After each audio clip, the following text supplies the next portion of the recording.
Hello, everybody, and welcome. This is the Apostate Prophet. I hope everybody is enjoying the wonderful music which was created by other people and then taken by me shamelessly and turned into a wonderful beat, which it sounds fantastic. Everybody loves it. Anyway, ladies and gentlemen of the world unite. That confirms what I've always been saying, namely that atheism is parasitic. It has nothing of its own. It like sucks the blood out of everything else. Literally, yes. You did with that song. Yeah, that's what I do at night too. I suck blood. David and Robert, how are you doing? Good evening. Very well, thank you. How are you? AB? Good. Thank you. David doesn't seem to bother to even respond to my. David's busy. I'm editing a video, which we might even watch before the end of this. We might. That's funny.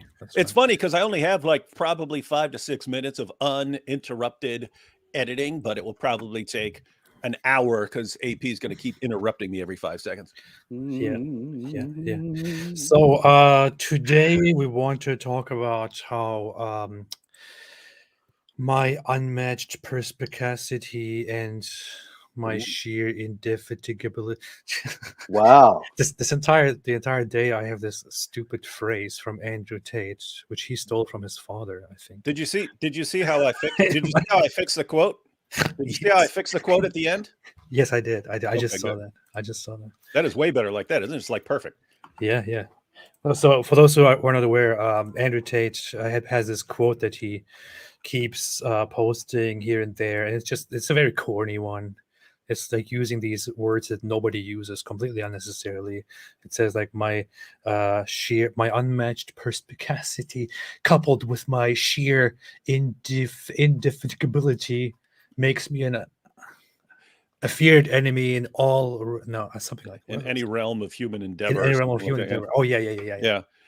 What's funny is like, he was saying that before he signed up with the Dawa gangs, but they do the same thing where if they use a big word like ultra crepidarian or something like that, like they come across as smart. Yeah. Utilitarian. Andrew Tate. Utilitarian. Utilitarian. You've got Andrew Tate using these words just because his dad, who was a legitimate genius with narcissistic personality disorder. But yeah, they love to, if you use the big one, the conglomeration of the hypotenuse will differentiate the parallelogram anytime the consanguinity doesn't emulate the ordinary effervescence, AP. See how smart I sounded with all those multi-syllable words there? Now you have to admit I'm right because I have a thesaurus. That's how it works. All right. What happened to my screen? What is happening here? This is funny. So, for those who have missed it, last week, what happened is that was it last week? That was last week, right? Yeah, last week. It was last week. There was on Thursday. Seems like a long time ago. Yes, an episode of the Patrick Bet David podcast, the PBD podcast, where Robert and Brother Rashid, who was with us on this channel last week and on the weekend as well, they went on there to discuss Islam and building bridges with two very friendly Muslim debaters who were there also just to build bridges, namely Daniel Hikikiju and Jake the Muslim metaphysician. The problem is that the bridges that Robert and Brother Rashid and Patrick Bet David wanted to build were quite different from the bridges that Daniel Hikikiju and Jake the Muslim metaphysician wanted to build. I think they wanted to build bridges of bodies, as it looked, because they were the ones who openly said on that show, while over 13,000 people were watching, that they believe apostates should be executed and blasphemers should be executed and religious wars should be held and slaves should be taken and all of that. And as we were hearing that, the host of the show, Patrick Bet David, was still just worried about, okay, interesting. But what? Let's see what we can find. Let's see how we can find common ground. And how about Dylan Mulvaney? And it was, isn't that funny? I mean, that should have instantly been whoa, whoa, whoa, whoa, whoa, whoa, whoa, whoa, whoa. Hold on here, folks. Are you saying you actually is one side saying you actually want to murder the other side? Yeah, and they said it. Yeah, and then in addition to that, they're saying, but to be fair, their side should want to kill us too. Their side should want to kill us. We should all want to kill each other. That's bridges for you. That should have been like, whoa, all you viewers, I apologize. This is live. This should have been shut down, but I'm sorry, we're canceling this live stream early because one side wants to kill the other side, and we need to start over with a completely different goal apart from building bridges, because these guys just burned them to the ground. Yeah, with all due respect, I saw Patrick Bet David twice so far. Okay, maybe 3 times. One was the episode with Andrew Tate. One was this one now, and one was something where he talked to Konstantin Kisin from trigonometry. I saw part of his discussion with I saw like 30 to 40 minutes of his discussion with Sam. Wait, no, that wasn't Sam. That was trigonometry too. Okay, never mind. Yeah, I saw the same. I think I've seen the same ones that you've seen. Yes, and in all of them, in all 3 of them, he just he's extremely disappointing and has very strange standards. It looks like, and in this case, it was not very much different. But Robert, what do you want to? Yeah, I think that unfortunately, Patrick Bet David, he's a nice guy, and he was clearly trying to be. I think he was actually pretty much even-handed during this show. The thing is, as you have noted, to be even-handed when 2 guys say, yes, we want to kill the other 2 guys, it's kind of wild that we just went on and had this discussion, and he keeps wanting to figure out where we have common ground.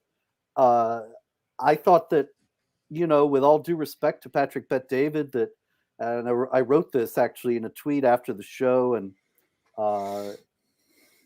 there were a lot of reasons for this that actually, see, this is there are a lot of things that I'm thinking about that are all coming in at once. So pardon me for keeping on stopping, but I have to note that the narrative that Daniel Hikikiju and what's the other guy, Jake the metaphysician, they've constructed this completely fictional narrative of what exactly happened on this show.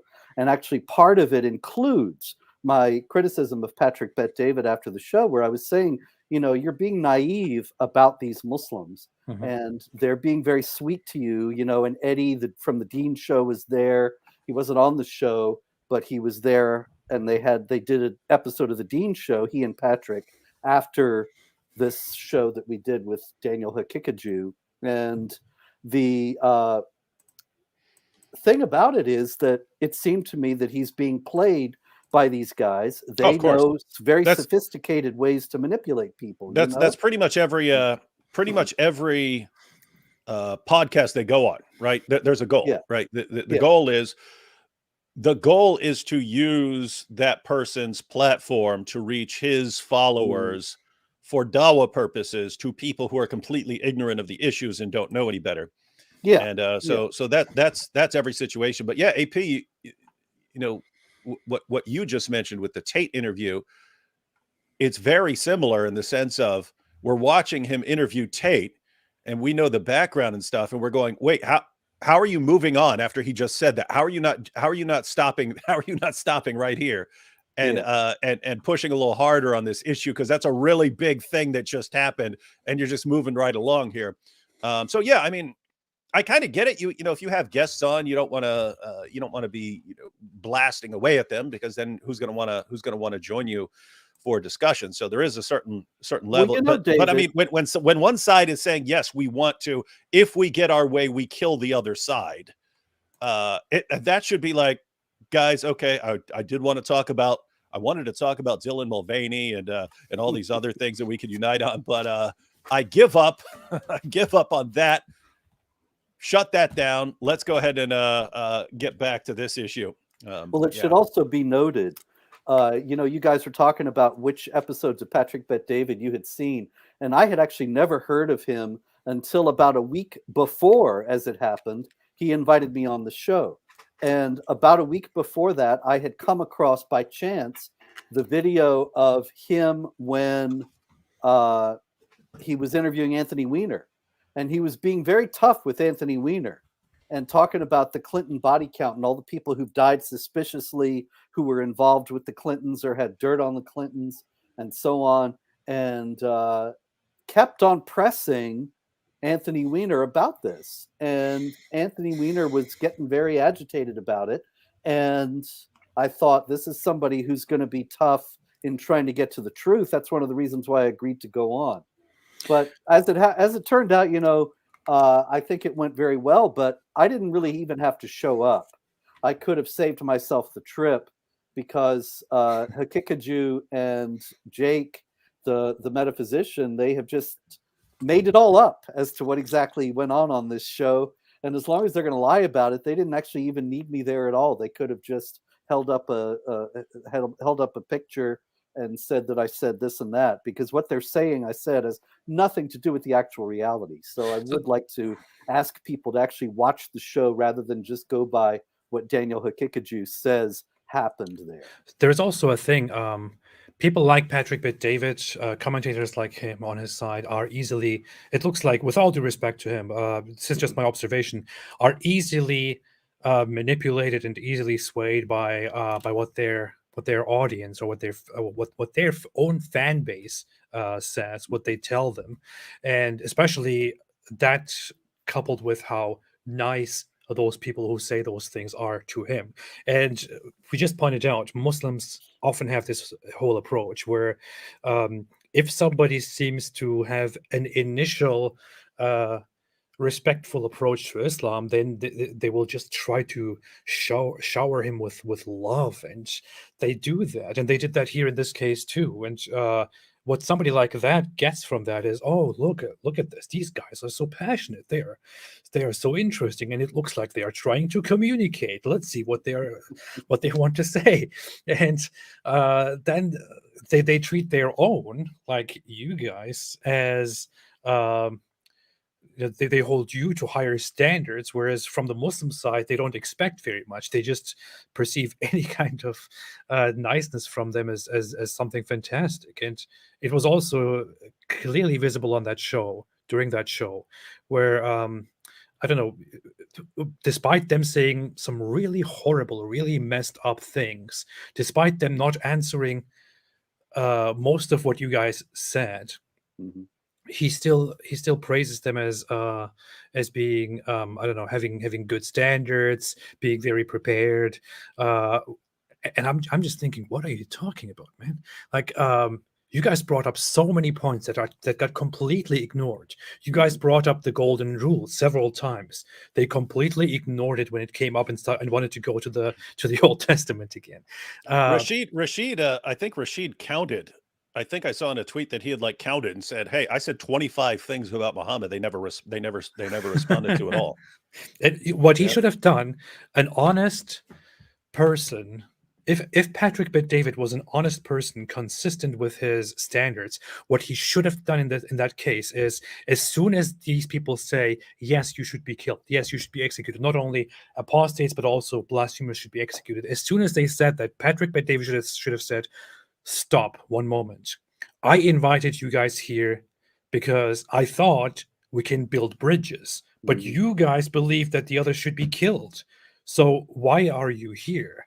Are you really here because you want to build bridges? Are you going to let go Of of course these not. ideas? Is there any chance for you guys to let go of the idea that these guys should die? He would then quickly find out that Yes, there they is all no convert. chance. There is no chance. So he should have then realized that he made a mistake, but he still doesn't understand it. It is just, and I'm sorry, but I don't have any other explanation to that except that he plays to a fan base, to loyalty, to whatever people say. And Jordan Peterson found that out recently, uh, the wrong way, or I could say the right way.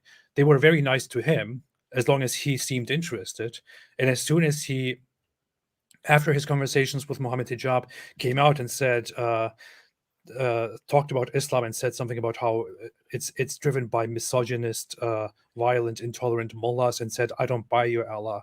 Then they Yeah. went mad. Yeah, he And goes, yeah, he described it and he goes, how about no? how about no? I don't buy your Allah. And then all of a sudden they don't like him anymore.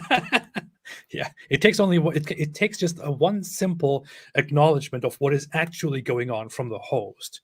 That would be Mhm. Patrick Bet-David, and they would immediately turn around and start attacking and shaming that person. Which I think reminds me, it's part of a larger. Oh, sorry. no, go ahead, go ahead. I was going to connect something else, but go ahead. Well, AP, I think it's part of a larger trend.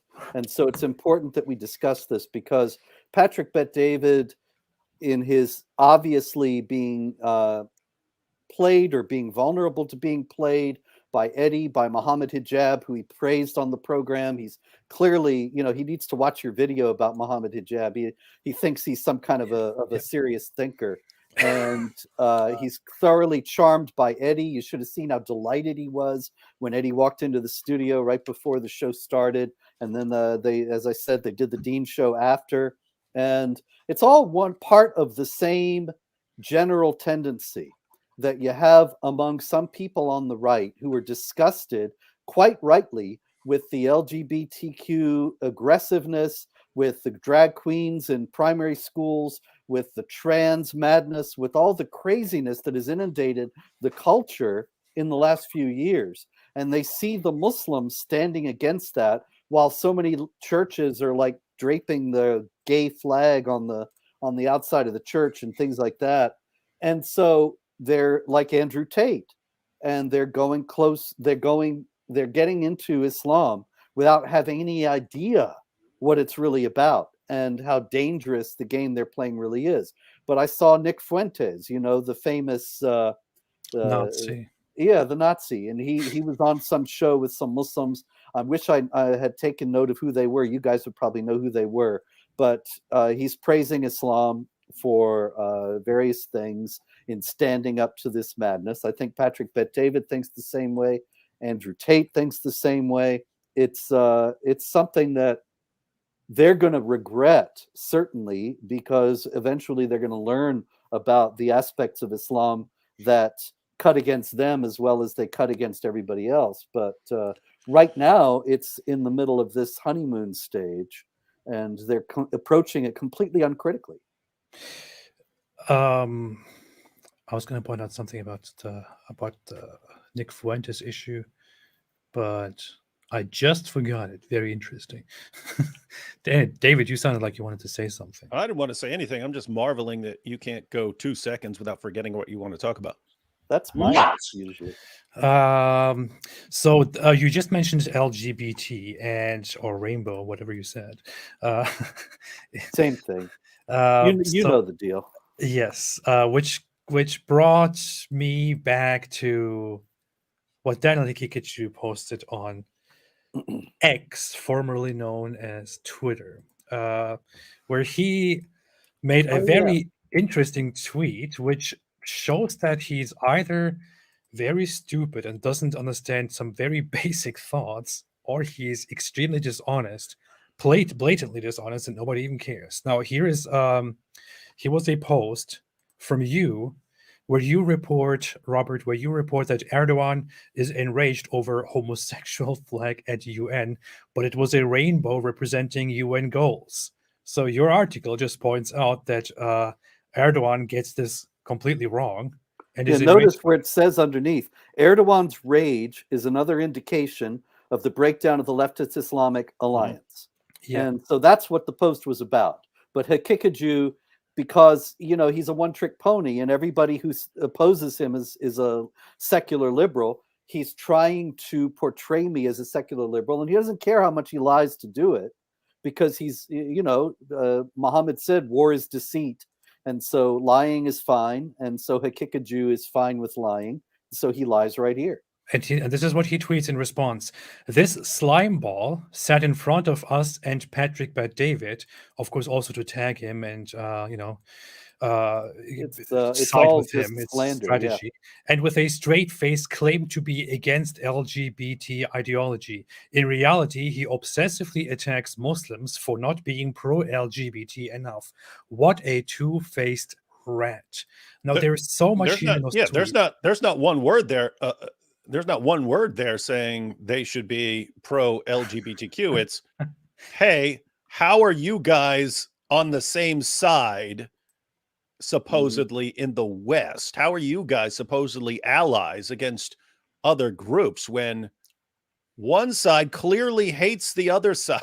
It's the same thing as in the debate, right? One side wants to kill the other side. How are you talking about building bridges? In other words, you got the PBD podcast, and it's to build bridges between these two groups, but one side wants to kill the other group. And so Robert and Rashid, they have to shut that down. Wait, you're talking about building bridges. They want to kill us.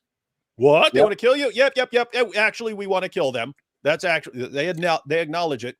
And you're pointing out, wait a minute, the left has built its bridge with Islam.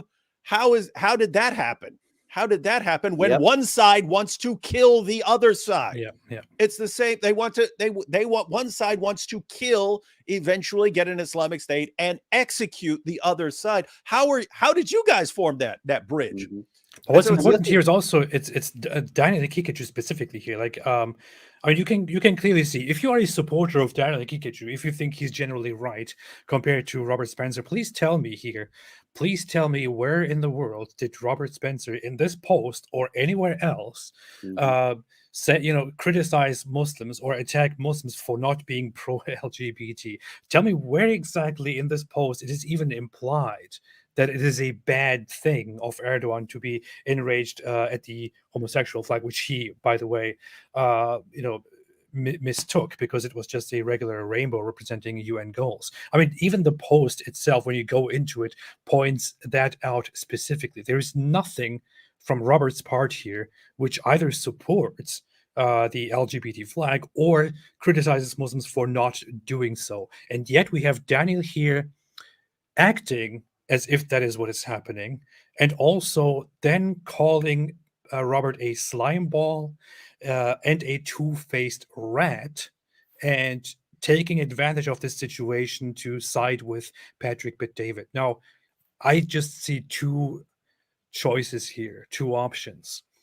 Daniel Kikaju is either extremely dishonest and a liar, or he is incredibly stupid and doesn't understand simple things he reads. Which one is it? Can I take both? Okay, there is a problem. I mean, this is the criticism against Daniel Hakikachu. He can go to the Catholic Encyclopedia where it says, no one knows how old Mary was because we have no reliable source on her age. And he can walk away from that and go, yep, the Catholic Encyclopedia says Mary was 12 years old. And IP, Inspiring Philosophy, in his debate, pointed out that Daniel's been citing these sources for years, and either he's deliberately misrepresenting them, or he doesn't understand them, or just didn't read them, and he just read the abstract and completely misunderstood them. Because IP's pointing out, hey, if you look at what this actually says, this is actually horribly opposed to everything Daniel is saying here. And so he does just seem insanely sloppy. But I would agree, it's probably a combination of not really understanding them and being completely willing to deceive people. There is one important additional little side issue here as far as being pro LGBTQ or something like that. Keep in mind, from the perspective of someone like Daniel, if you are not in favor of just going around executing everyone, then you're actually like supporting and defending them, right? Like when Inspiring Philosophy said that he is not in favor of, putting in prison or lashing or something like that young people who have sex or something like that.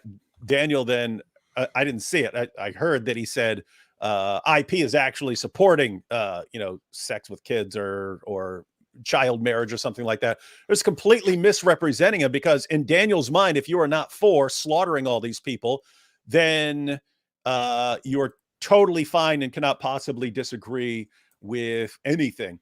And what he misses, of course, is you can, of course, disagree with people on all kinds of things, right? You can say, hey, that drag queen story out, that stuff's got to go. That stuff's got to go, and still not believe that LGBTQ people should be massacred in the name of Allah, right? Well, if you don't agree with them, why don't you want to kill them? You see, you have to kill it, kill everyone. Notice, I mean, it is amazing if you listen to him. I've had his fans just constantly troll me anytime I mention something about some weird story of someone doing something real creepy on the left, and they'll say, "Oh, but David, you said everything they do is fun." Like, what? Where did I say that? Oh, you said, and I'll have a discussion with them, and they pretty much invariably actually believe that if you do not execute them all, then you agree. If you do not want someone executed, then you agree with the person on everything. It's like built into their minds. Yeah. The thing about this is, it's interesting to note that he says, I obsessively attack Muslims. So he ought to be able to find plenty of examples of this. And so I would challenge Daniel Hakikaju to produce even one statement. I got 80,000 posts at Jihad Watch. I got 27 books published. Let Daniel Hakikaju find even one statement in favor of the LGBTQ agenda. Now, David, your point's well taken. If he means I don't want people murdered because I don't believe in Sharia, then yeah, I have reported many times about homosexuals being killed in Muslim countries under Sharia, and I'm against that, and I'm proud of that. But that is not the same thing as supporting the LGBTQ agenda, and the inability or unwillingness to make this kind of basic distinction is one of the reasons why Daniel Hakikaju is such a flawed thinker and simply not honest in terms of his in any of his debates. And it's interesting, that I watched some of them in the lead up to the PBD show, and every last one of the people he's debating says, you're lying, you're not being honest. Yeah. And so I think that it's a deep character flaw that he's got that comes from Islam, because it comes from the approval of lying that's in Islam. And the fictional narrative about this discussion, which was not even a debate at all, but the fictional narrative about this show over the last week is another indication of that. He's claiming, you're a liar. I'm sorry. Yeah, exactly. And he's claiming, I have 100 guys a day coming in and saying, you called the Bible a fable, which never happened. People saying, you're a liberal who's pro LGBTQ, which never happened. And all these things, they cannot deal with what actually happened, because what actually happened was that Daniel Hakikaju and Jake were exposed as supporting death for apostates, supporting the Taliban, and all sorts of other things that they would no doubt rather had stayed concealed. Now, Daniel, you got to grant him that he is more open about a lot of these things than a lot of the other Islamic apologists, but that just entangles him in his own hypocrisy that he hasn't gone to live in a Sharia state. Alhamdulillah. Let's have a look at this one here. I think it contains some harsh language. So for those who are sitting there with their kids for some reason, what in the world are you doing anyway?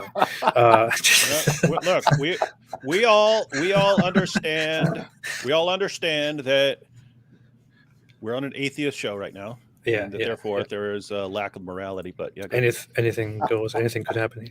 On 9-year-olds dating. Wait. On 9-year-olds dating. Why is this cut this way? He's okay. Yeah, whatever. What counts as dating? What if a 9-year-old wants to have sex with another 9-year-old boy? Do we have laws? Should we have laws that prevent that? This isn't about. Should we? Oh, now it's not about 9-year-olds. I'm Okay. sorry. Do I get to answer your question? Yes, please answer. Are you going to ask it and answer? Are you in favor of laws that would ban a 9-year-old girl from sleeping with a 9-year-old boy? Yes or no? We don't have Yes law. or no? Okay, one more time, since you're going to do the yes or no thing, like one more time with the question. Am I in favor of laws that would ban that? No. Okay. So you don't have a problem with 9-year-olds having sex? That's a lie, and you are the most dishonest person I've ever engaged with. There you go. You forced me to answer yes or no to a question about whether or not I would advocate for a law. And then when I said that I would not advocate for the law, you suggested I don't have a problem with it. I have massive problems with it. You're the one that doesn't have a problem with it. Apparently which is not why enough this to is the suggest only legislation. debate we are ever going to do. And I don't care if you lie about my views. Don't fuck kids. Wow. I love this guy. Tell us how you really feel, Matt.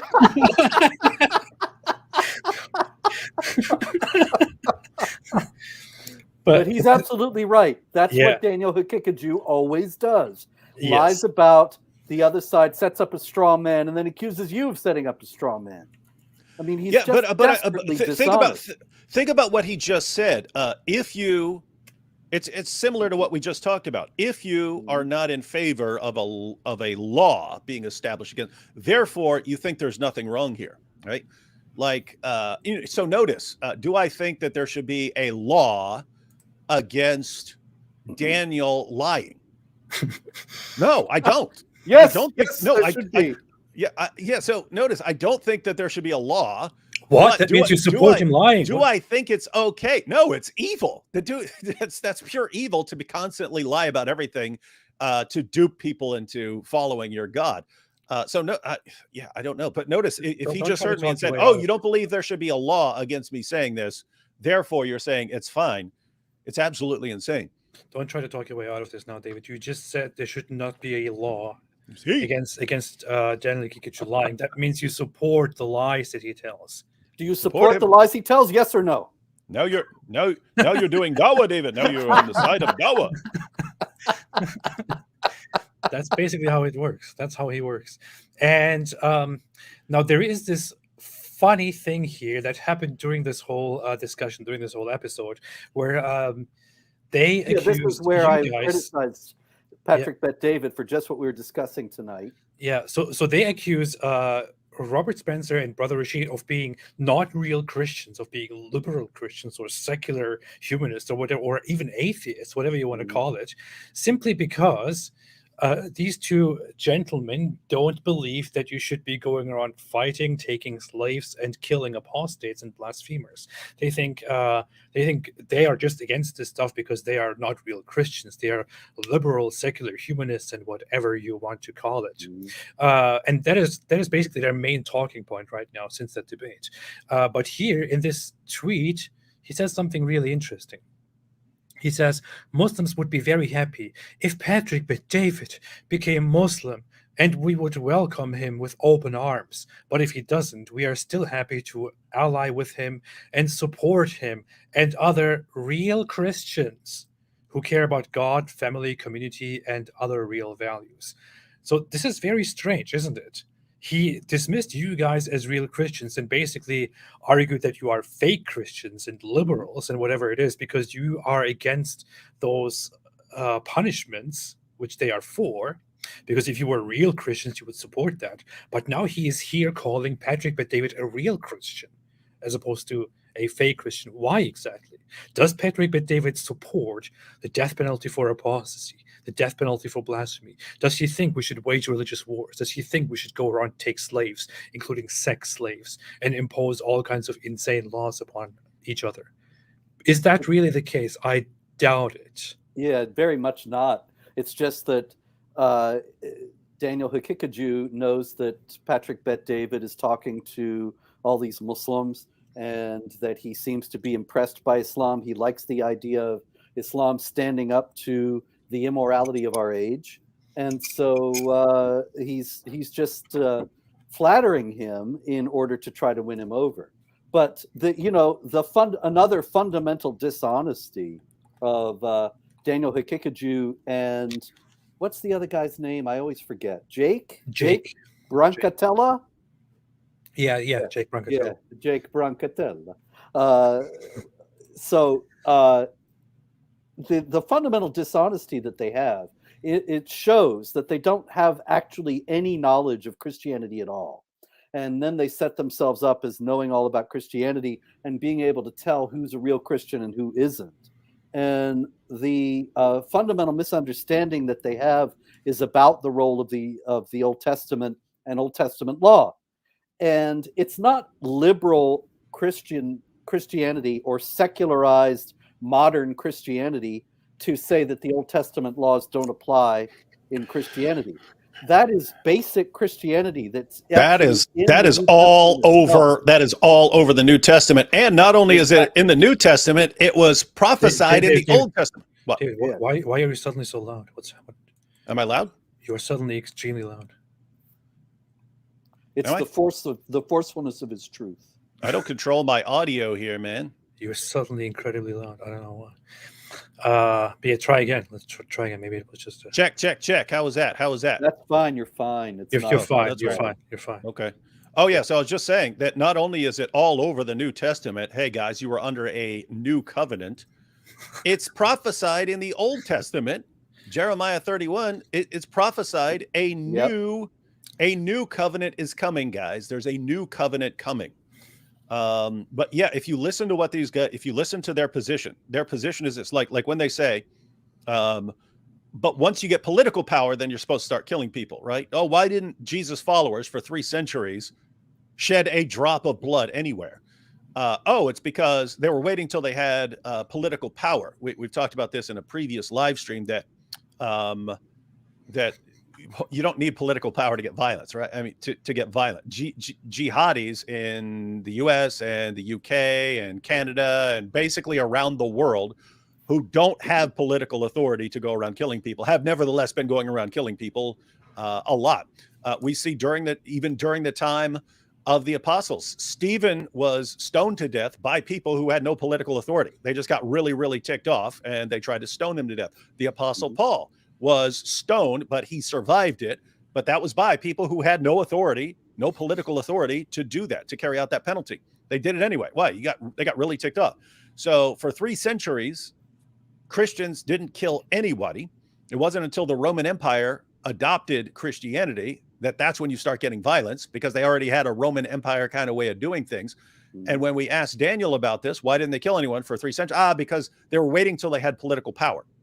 And so you ask him about this, like what command of, Jesus, when Jesus talking about laying down your weapons and loving your enemies and so on, it wasn't, hey, up until you get political power, then slaughter everyone.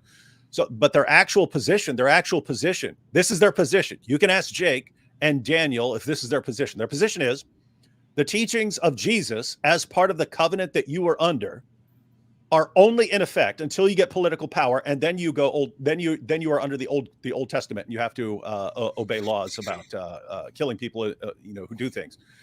And it's just like, I've never heard a single Christian ever who held that position, and they are saying, no, we get to define Christianity, and this is what Christianity is, and if you disagree with it, then you're a liberal Christian.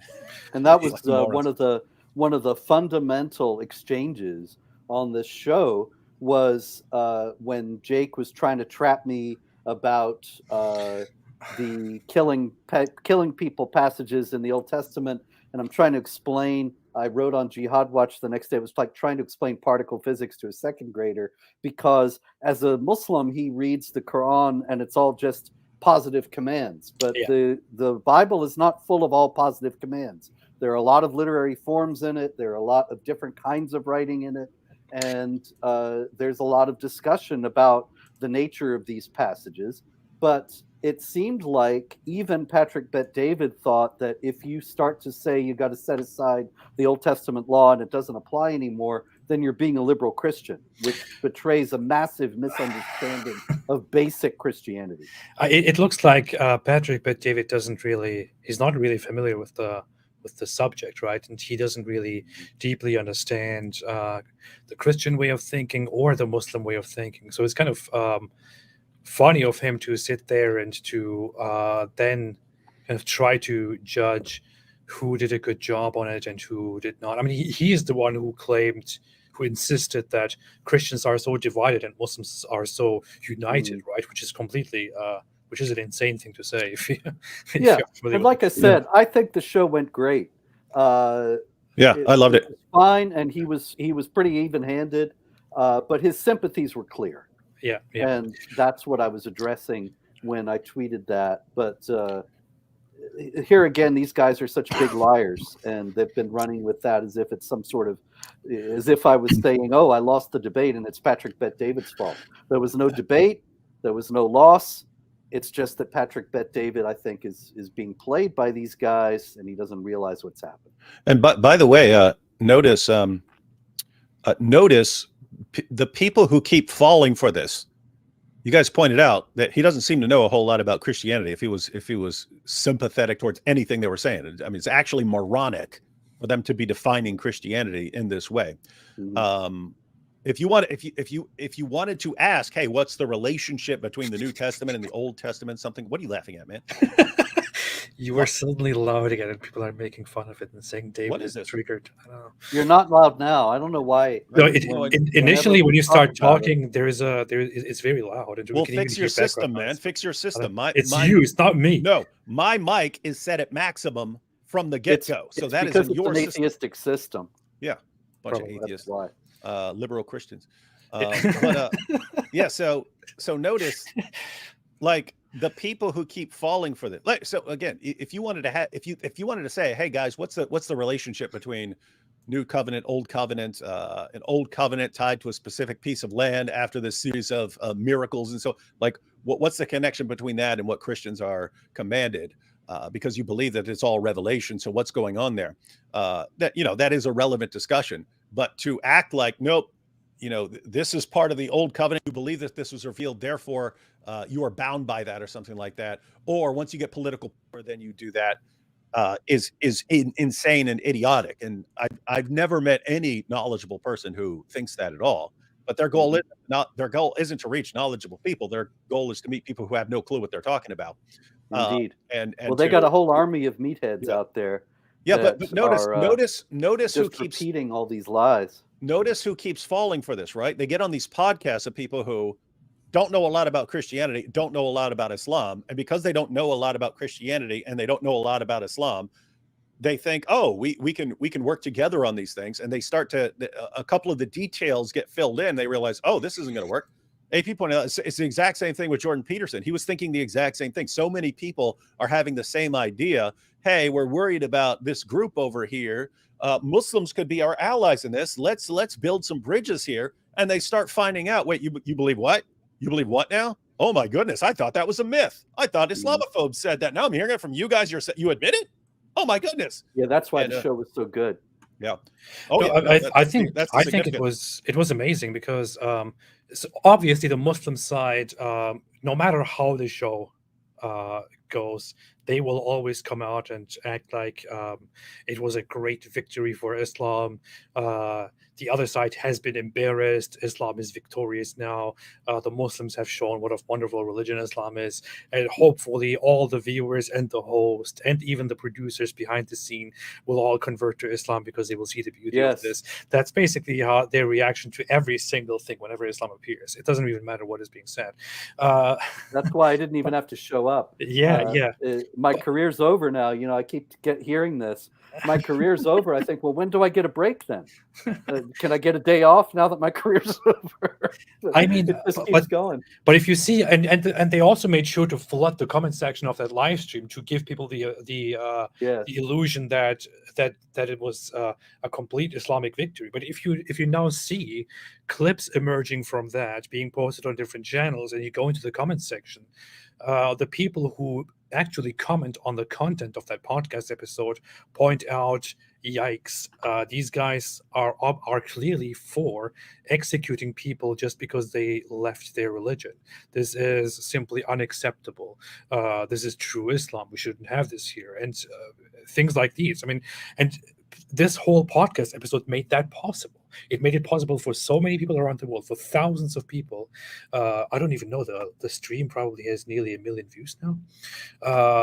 For all of these people to see the true face of Islam, for all of these people to clearly hear from Muslims that they believe apostates should be executed, that they believe blasphemers should be executed, and what a great service! What a great service! Yep. And I think Daniel should continue doing what he does. Man, it's incredible. He talks about obsessive. He's done like 12 videos about how he won this debate. If he really won it, then why does he have to keep telling us? Yeah. People could just watch it and see. It's incredible. But the lies are so thick. Another one was Justin Martyr, the church father, where Jake was saying that he was against the Trinity, and there were, or at least not a Trinitarian, and there were so many, and he said no other church fathers before Nicaea were Trinitarians.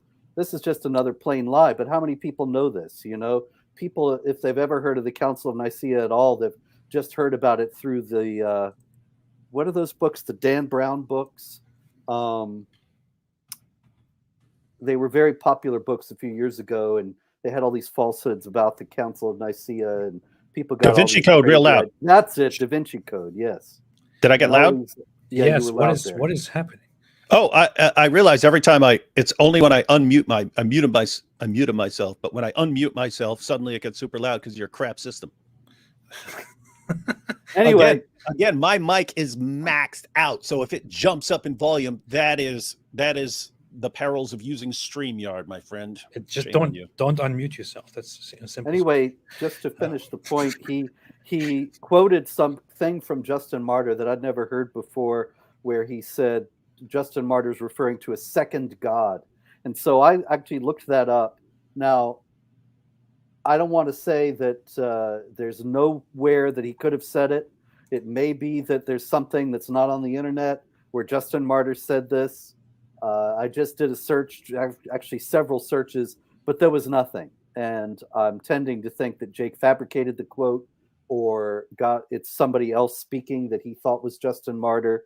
But there's a whole raft of a long list of church fathers who were Trinitarians before the Council of Nicaea. Ignatius of Antioch, who I named on the show, Polycarp, Hippolytus of Rome, Gregory the Wonder Worker, many others.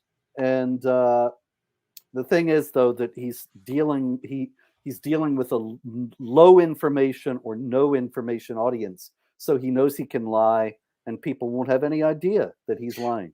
By the way, to address that specific topic, today, Inspiring Philosophy, Michael Jones and Jay Dyer came together and made a live stream in which I think both of them are very, very well informed on the issue, on the history of the Trinity and all of that, in which they analyzed and responded to Jake and his claims about the Trinity and about Christian beliefs, which, as an atheist, I think this is like completely boring. But if you want to,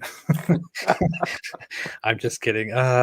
So they addressed this stuff. If you want to look at that aspect of it, I would suggest going over and checking that out. That was a very insightful thing to do. Plus, what's interesting is, even when they want to talk about the Council of Nicaea and act as if the Trinity was only established later on, they are acting like the other ideas which existed aside from the Trinity were totally in alignment with Islamic belief, when in reality, if you study the history of early Christian beliefs, those ideas that contested the mainstream beliefs were not in alignment with Islamic thought either. It's the idea that Jesus is the Son of God in one way or another, and God, were almost entirely held by Christians. And I mean, he likes to mention Bart Ehrman, and some other Muslims do that too. And I actually sat down with Bart Ehrman and asked him that question, and he gave me the answer, plain and simple, that there was no significant Christian group or movement which rejected all of those beliefs together.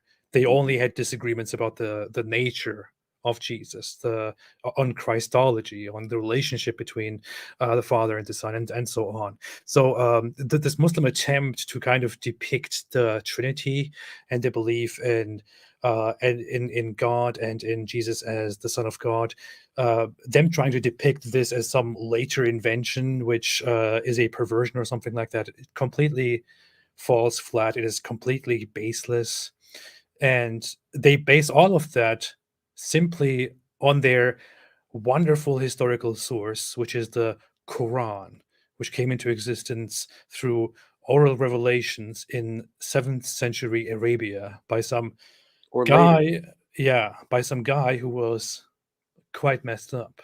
or Eh, a committee. yeah, maybe. Maybe. We will never know. We will Yes. never know. I'm checking this out right now, by the way. This says the podcast episode has 945,000 views so far in 1 week. So it's almost at 1 million.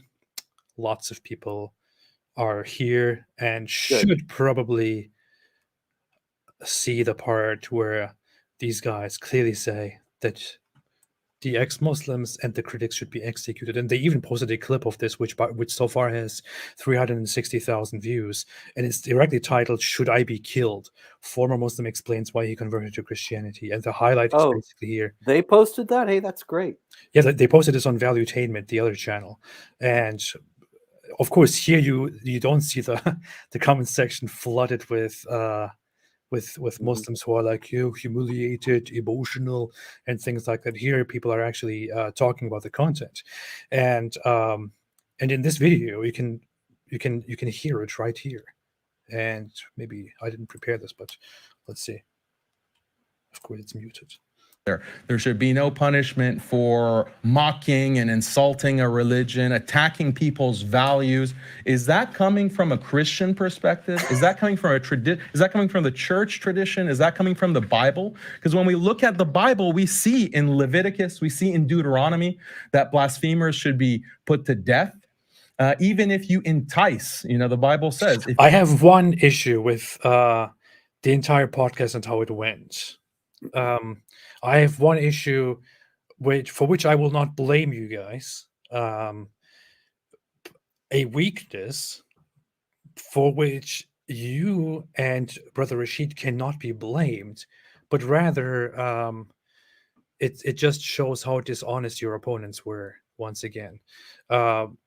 If you remember, both David and I were predicting that they will try to focus the discussion on what about Christianity, what about the Bible, what about this and that, explain morality, and so on. They will try to distract from the rulings of Islam as much as possible and try to turn it around and try to make it about an irrelevant issue, which is what the Bible says about these things, despite the fact that the discussion is clearly about building bridges, about what you guys believe and what they believe.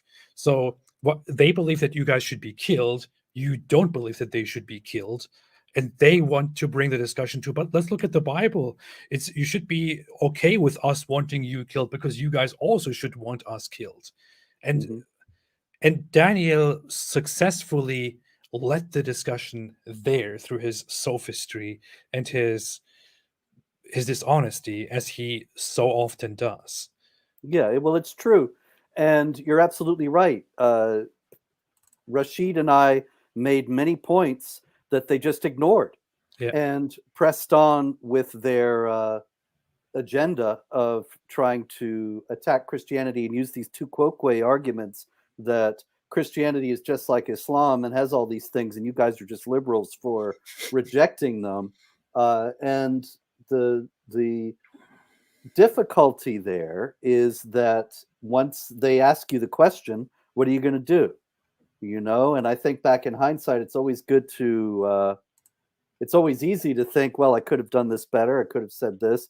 And there's no doubt that probably sometimes I should have said, you're getting off the point and we need to get back to this. And what about this sanctification of violence in Islam and so on, and other things that I brought up. And so there you have, I think you have a valid point. And it's just, in part, it's the nature of the situation and the naivete also of Patrick Bet-David, once again, that he doesn't realize how they're deflecting and lets it happen instead of pressing them to say, you should answer these questions. And we're not going to go to your other questions until you answer them. Yeah. So what I wanted to say is basically, You're finished already. Look at me. Look at me. You know you're done. yeah, not that. But anyway, let's look at this part here. The unbelievers Yeah, and so I'm- so Is someone talking? No. on. So, Robert, Can we hear from Brother Rashid for one? Brother Rashid, Yeah, go for yeah. it. What's on your Yeah, mind? because this concerns me. Do you believe I should be put to death?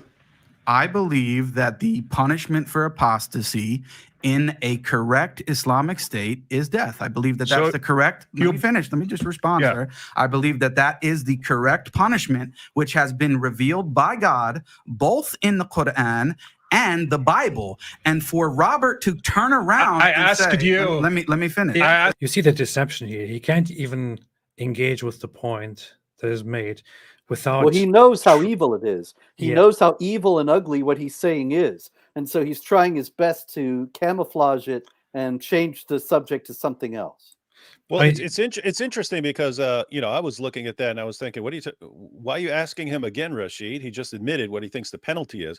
But what Rashid was doing is he's making it personal. Do you believe I Yes. should be killed? He's saying, yes, I believe the appropriate punishment in an Islamic state. But do you believe the guy who's sitting here at this table to build bridges, should I be killed? And yes, and then Daniel tosses in blasphemers as well, so that everyone knows. No, it's actually both of you that we want to kill.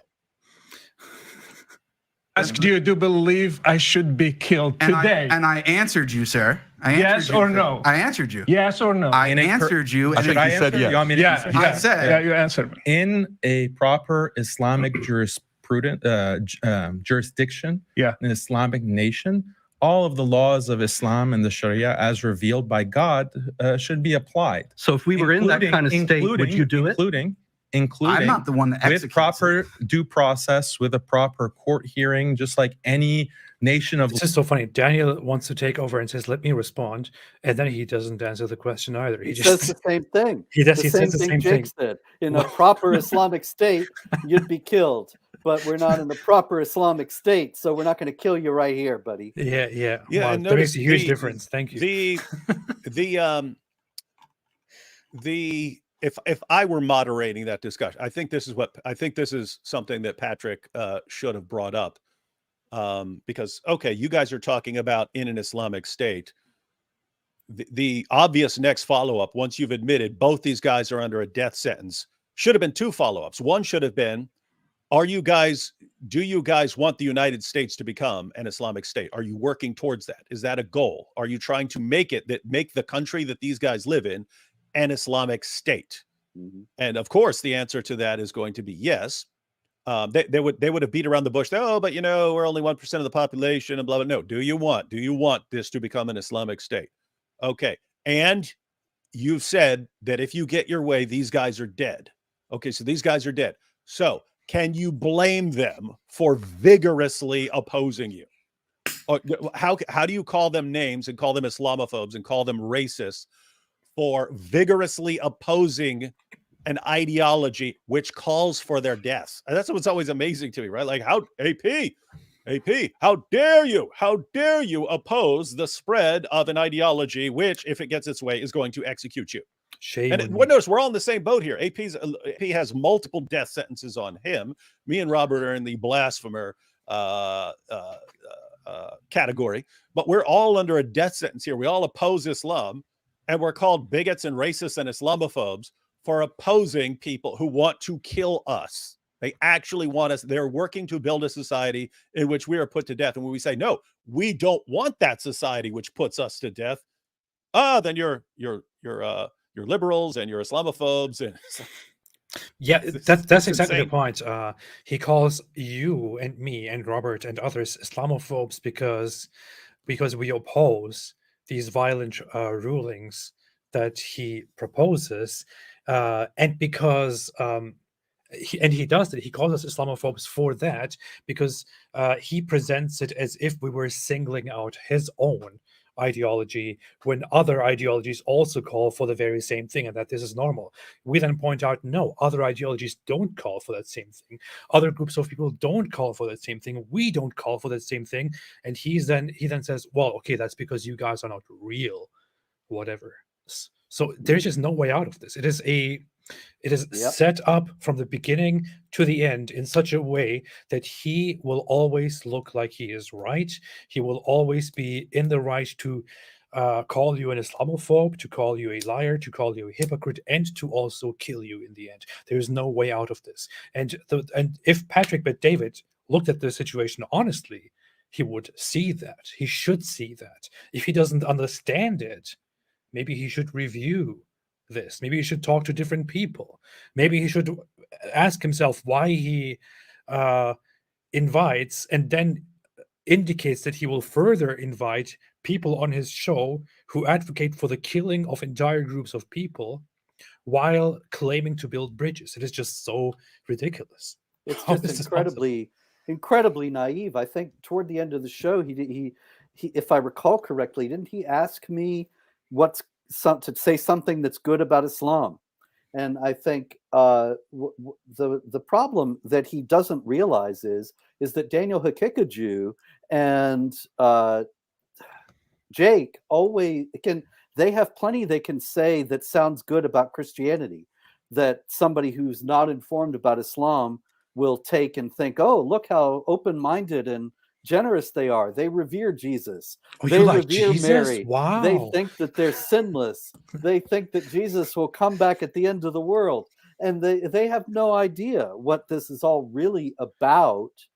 And meanwhile, if I say that Islam has these difficult aspects in it, then it looks like I'm the bad guy who is the obstacle to building the bridges. So it's all set up so that Hakikaju can lie and mislead, and Patrick has no frame of reference to judge what's happening. Yeah. David just pointed out earlier that that they can mention, for example, that they are just a few people right now. So what does it really matter what they want in an ideal Islamic state in America or whatever it is? But think about communists, and I'm bringing up specifically communists because a lot of people who listen to this will probably have a big problem with communists and communism. But one would hope. And I had my history. I had my history with communists, specifically with revolutionary communism, with communism in such a way that that it believes in overthrowing the government and installing a communist system by force, which is a very popular idea among communists, which is quite disturbing. But imagine you talk to communists and they come to you and they say, "Yeah, we believe that this whole system should be abolished. The government should be overthrown. They should be, those in charge should be formally removed, forcefully removed.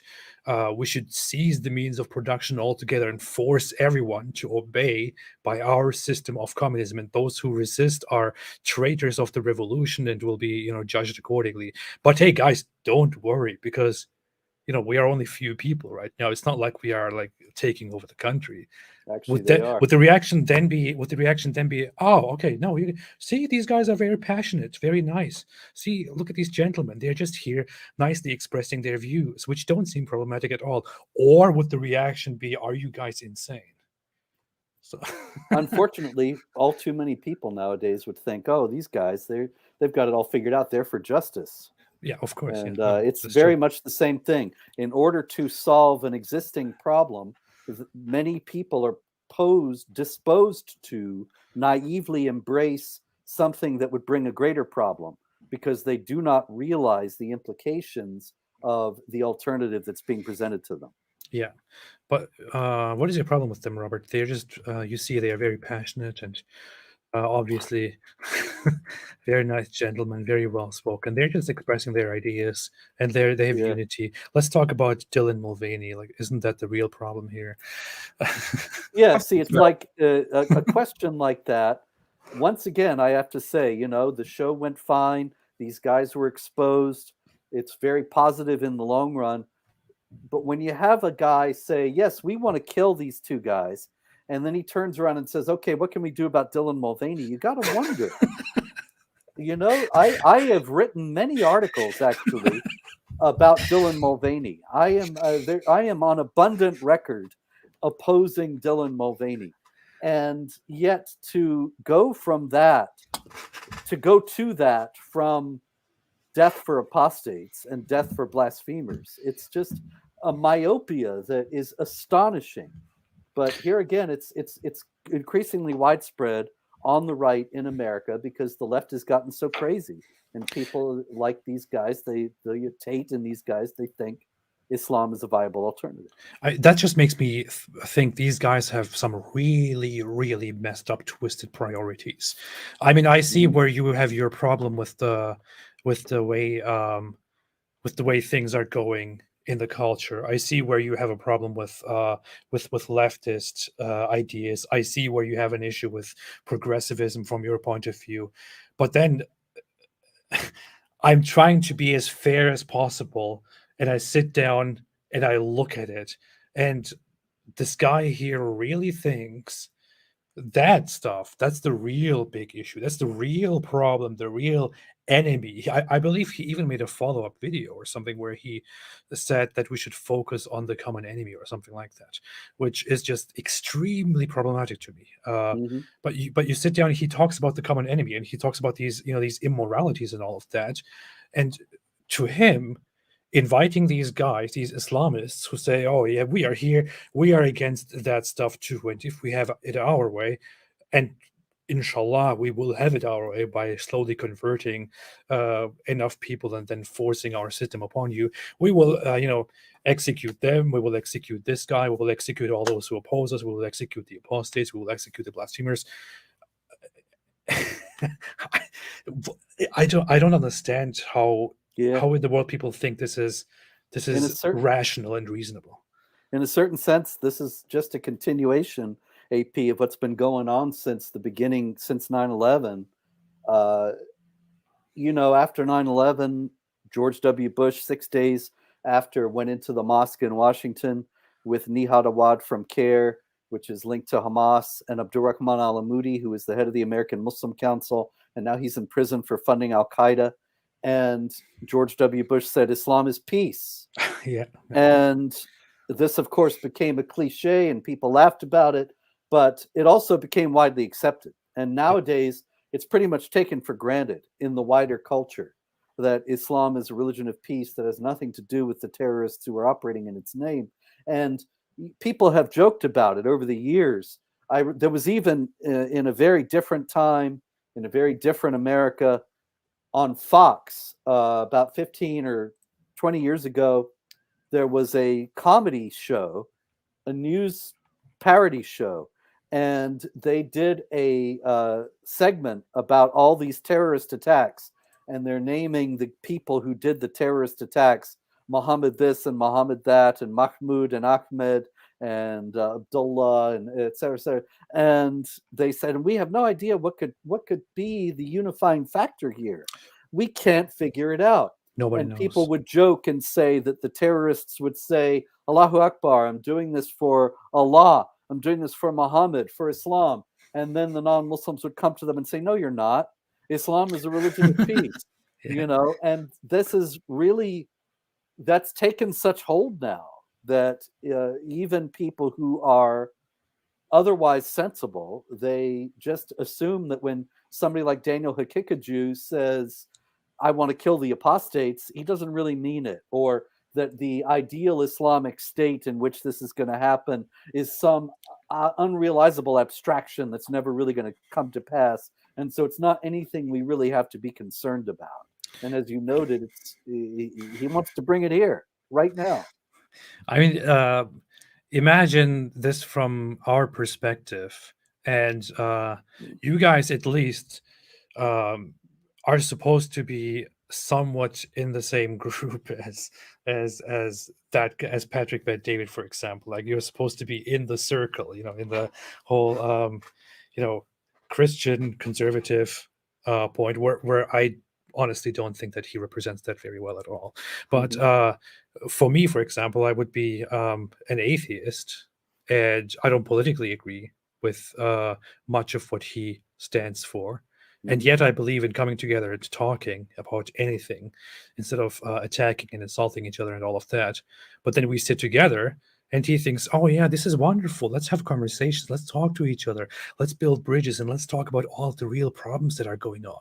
And by the way, I just invited some new guests. They're also here to talk about all of these problems. Come in, guys. Come in, Daniel Hikikachu.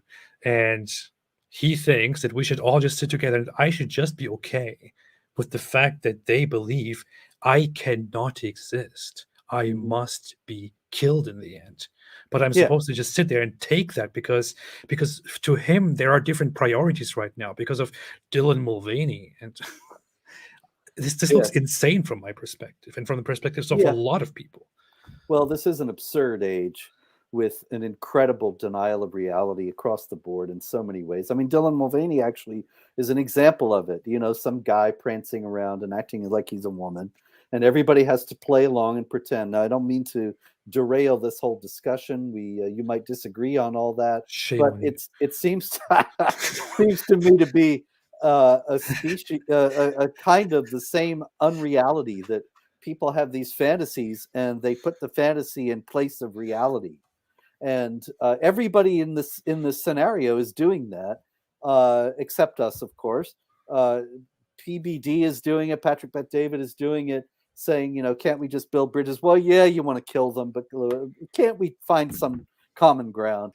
You can kill them on the common ground, as a matter of fact, once we find it. And Daniel Hikikaju and Jake are doing it by making up their fictional debate where they demolished all our arguments and showed us up and did this incredible dawah for Islam, when really anybody who was awake watching it is thoroughly disgusted that they want to kill people for exercising their freedom of conscience. That they also, we didn't get into it here again. This is some of the many things that we threw out that they just ignored and got away with it. The child marriage and the polygamy, the devaluing of women, all these things. And that's one point, the child marriage thing. As I was watching it live, I thought, oh, I wish that was brought back and pushed more, because I think in my honest opinion, it is disheartening, and I'm disappointed with the way Patrick Bet David reacts to some really messed up things, and with how other conservatives don't seem to have a huge reaction to some of the really messed up things these guys say, although lots of people recognize it. But I feel like if the child marriage issue, if the sex with little children issue, and I want to spell it out and speak it out so that everybody can hear what we are talking about, if that was brought to the forefront and discussed more, and if Daniel Kikuchu had highlighted that more, I think that would have shown people, that would have made people more disgusted, and maybe even Patrick Bet David would have reacted to it. Or maybe I'm completely wrong. Maybe even in that case, he would have said, interesting. Anyway, let's find some common ground and talk about Dylan Mulvaney. That's pretty much what happened, because we did mention it, yeah. And it just it just got lost in the shuffle and the things that Patrick Bet David wanted to talk about, which was all about finding common ground and this and that. And so I see where you're coming from, Robert. I see where you're coming from, but don't you think it's very passionate and very respectable of them to want to have sex with little children? I mean,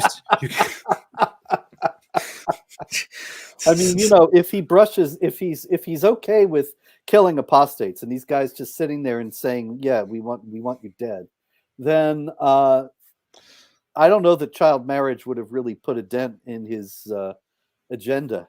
They are united. At least they're united in wanting to have sex with little children. So you have to recognize that aspect. Yeah, this is just so messed up, man. Yes, indeed. This is You're sick. You are sick. yeah. Also, blasphemers. You those didn't who answer insult- me, yes or no? Also, We did, blasphemers. yeah, Yeah, that's me. so I should be killed. We did answer. I your question. deserve to be killed because I left Islam and became a Christian. According to Islamic law, an apostate like you would be killed. Yes. Okay, thank you. And according Okay, to the let me- Bible, let as me- well. He doesn't even react. What? Did you see that?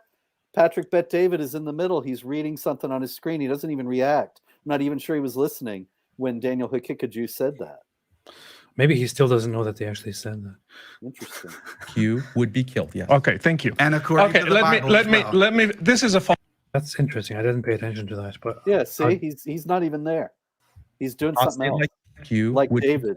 Okay, thank you. And Why should- okay, let- Did you let's- say let's- like David? Yes, I did. I'm looking right at the screen. You guys are sitting there chatting. I just finished editing an entire video. What? Oh This is so yeah. funny. Well, I wrote a book during the show. Hey, first of all, I'm telling the truth. I just edited a video. I'm just If it- taking a page from If Daniel. it finishes Hikikaju. uploading and processing by the time we're done, we can watch it. Okay. Just a heads up to everyone. Turns out that Muslim scholars are now admitting that the Quran is filled with fables and legends, and Shabir Ali even compares the Quran to a comic book. This is awesome stuff. Anyway, Well, that's great. Anyway, that'll be up later. It's important to note. I said earlier on this show that I never said Mhm. the Bible was fables, but this has become the story of this debate. Yep. And 1,000 guys are writing me every day saying, "You are a liberal. You think the Bible is all fables. You threw your Bible under the bus," which Yeah. never happened. You know, I was offering that as one possible understanding of this passage, and Yeah. this is No, just I an understood. indication of I how understood dishonest these guys are. I understood exactly what you were saying, and I knew that I did know. To be fair, I did know that people would misunderstand what you were saying, and I knew that they would take advantage of that and completely misrepresent what you were saying. Mm-hmm. So you were making a simple point. Hey, this isn't like going to Surah 9 verse 29 and fight those who do not believe in Allah and saying, okay, that's a command, and so what am I going to do with this? You point out that, wait a minute, if you have a command to kill in the Bible, this isn't just, oh, I go kill. It's okay, this is in the context of human beings are created in the image of God.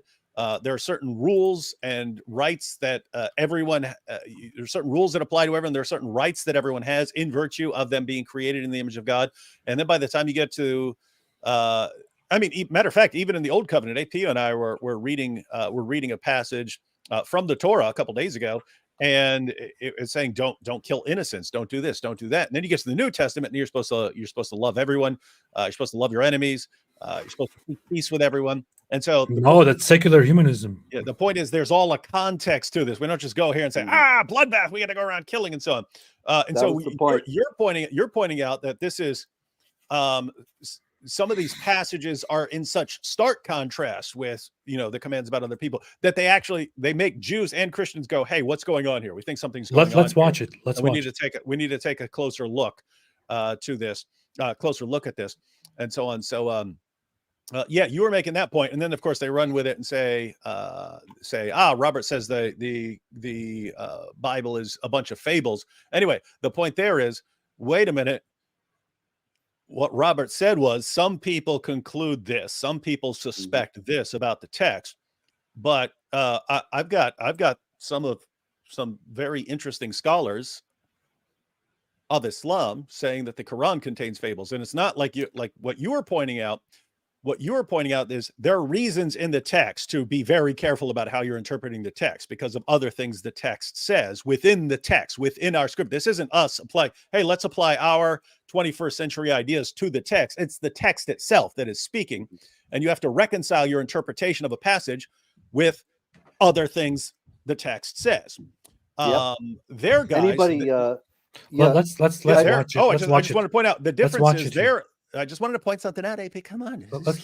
Let's watch it. Finish the point. Listen, the difference is when their scholars are saying the Quran is filled with fables, it's because it's obviously fables, right? It's Quran said when it talks about dual carnane, it's exactly the story we read in the Alexander romance, right? So they look at that and go, okay, this is a fable. What do we do with this? What do we do with this now that our book obviously contains fables? Alexander Anyway, now you can just be a dictator, AP, and do what you want. Quiet, man. Yeah. So instead of watching this video and understanding what exactly we're talking about, of course, we had to listen to David completely represent the whole thing from his perspective. First you attack me. First you attack me for editing a video and not messing around with you guys, and then as soon as I don't know. Somebody said it's AP like you reads attack the Bible. me no matter what I do. Somebody said AP reads the Bible. You see, before the show, AP's a Davidophobe. Before the show, David said a racist against West Virginians. Before the show, David said that he's going to be editing a video while we are streaming. And I then reminded him, I said, David, are you not aware that the Bible says there is a time for everything? And David was shocked. David was shocked. Yeah, anyway, let's look at what happened here. And see, these things actually trouble Jews and Christians. There's no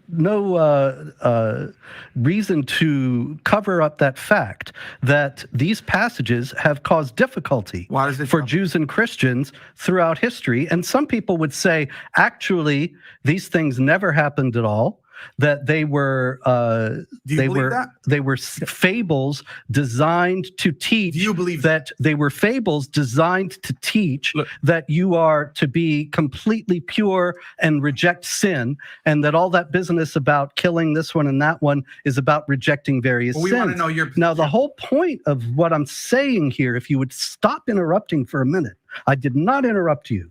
The whole point of what I'm saying here is that these passages, precisely in the fact that they have caused trouble for Jews and Christians and have led to differing interpretations of them, demonstrate that the Jews and Christians both have an evolving understanding that comes from later revelation. All right. So we have seen Robert talk about the supposedly problematic passages that Jake brings up, and Robert says that Jews and Christians had, wrestled with these passages, and some would even say that they are fables meant to teach us something. You can hear there Jake repeatedly ask Robert, "Do you believe that? Do you believe that? Do you believe that?" Interrupting I never him. said I believe that because I don't believe that. And you never said you believe that. You were just giving examples But I was of how trying to Christians make my point. handle it.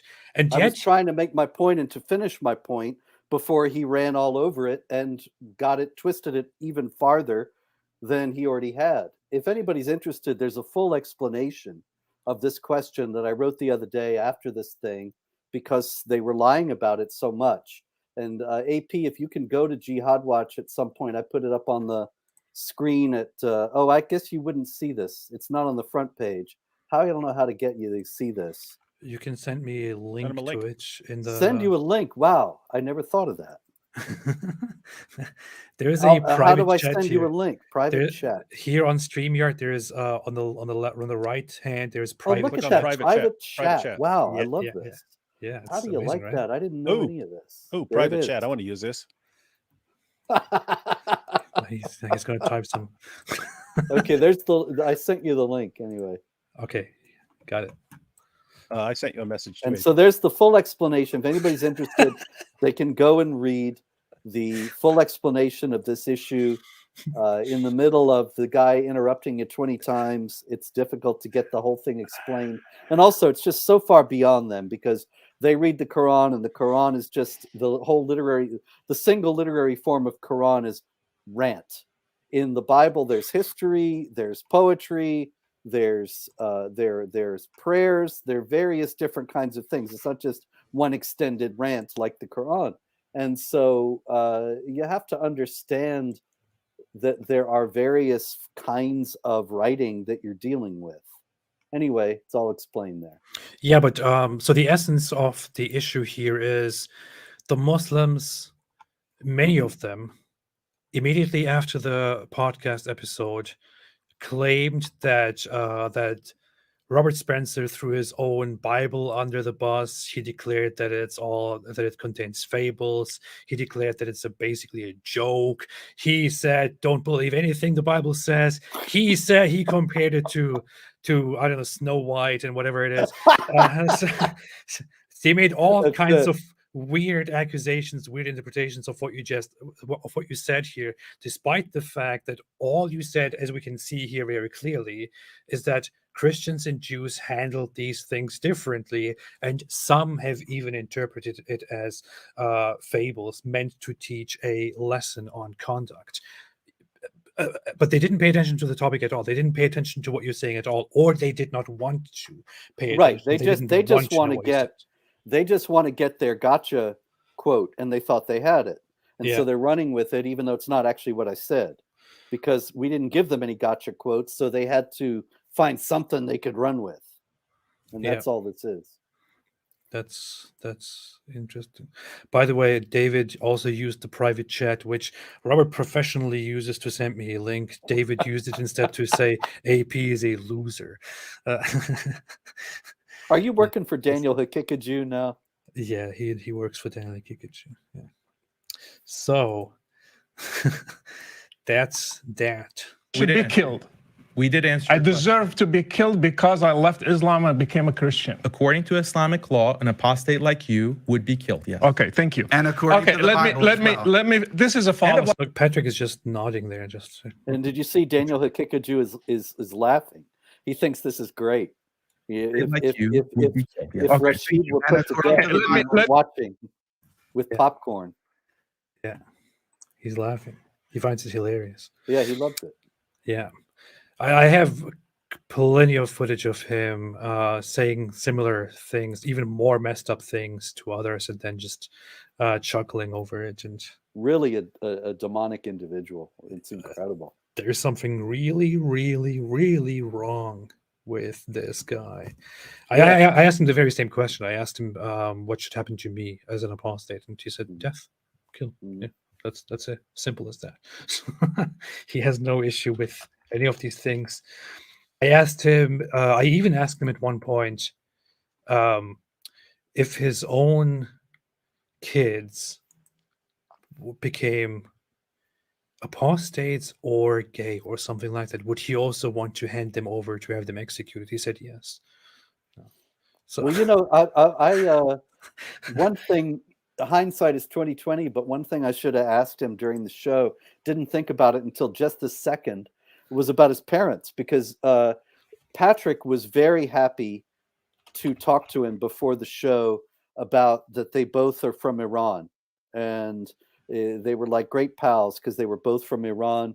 And Daniel Hakikaju was telling him how to pronounce his name in Persian, and Patrick Bet David was trying to do it, and they were talking, and he talked about his parents being secular Shiites who were not religious, and so I wonder, are they apostates, and would he want them put to death?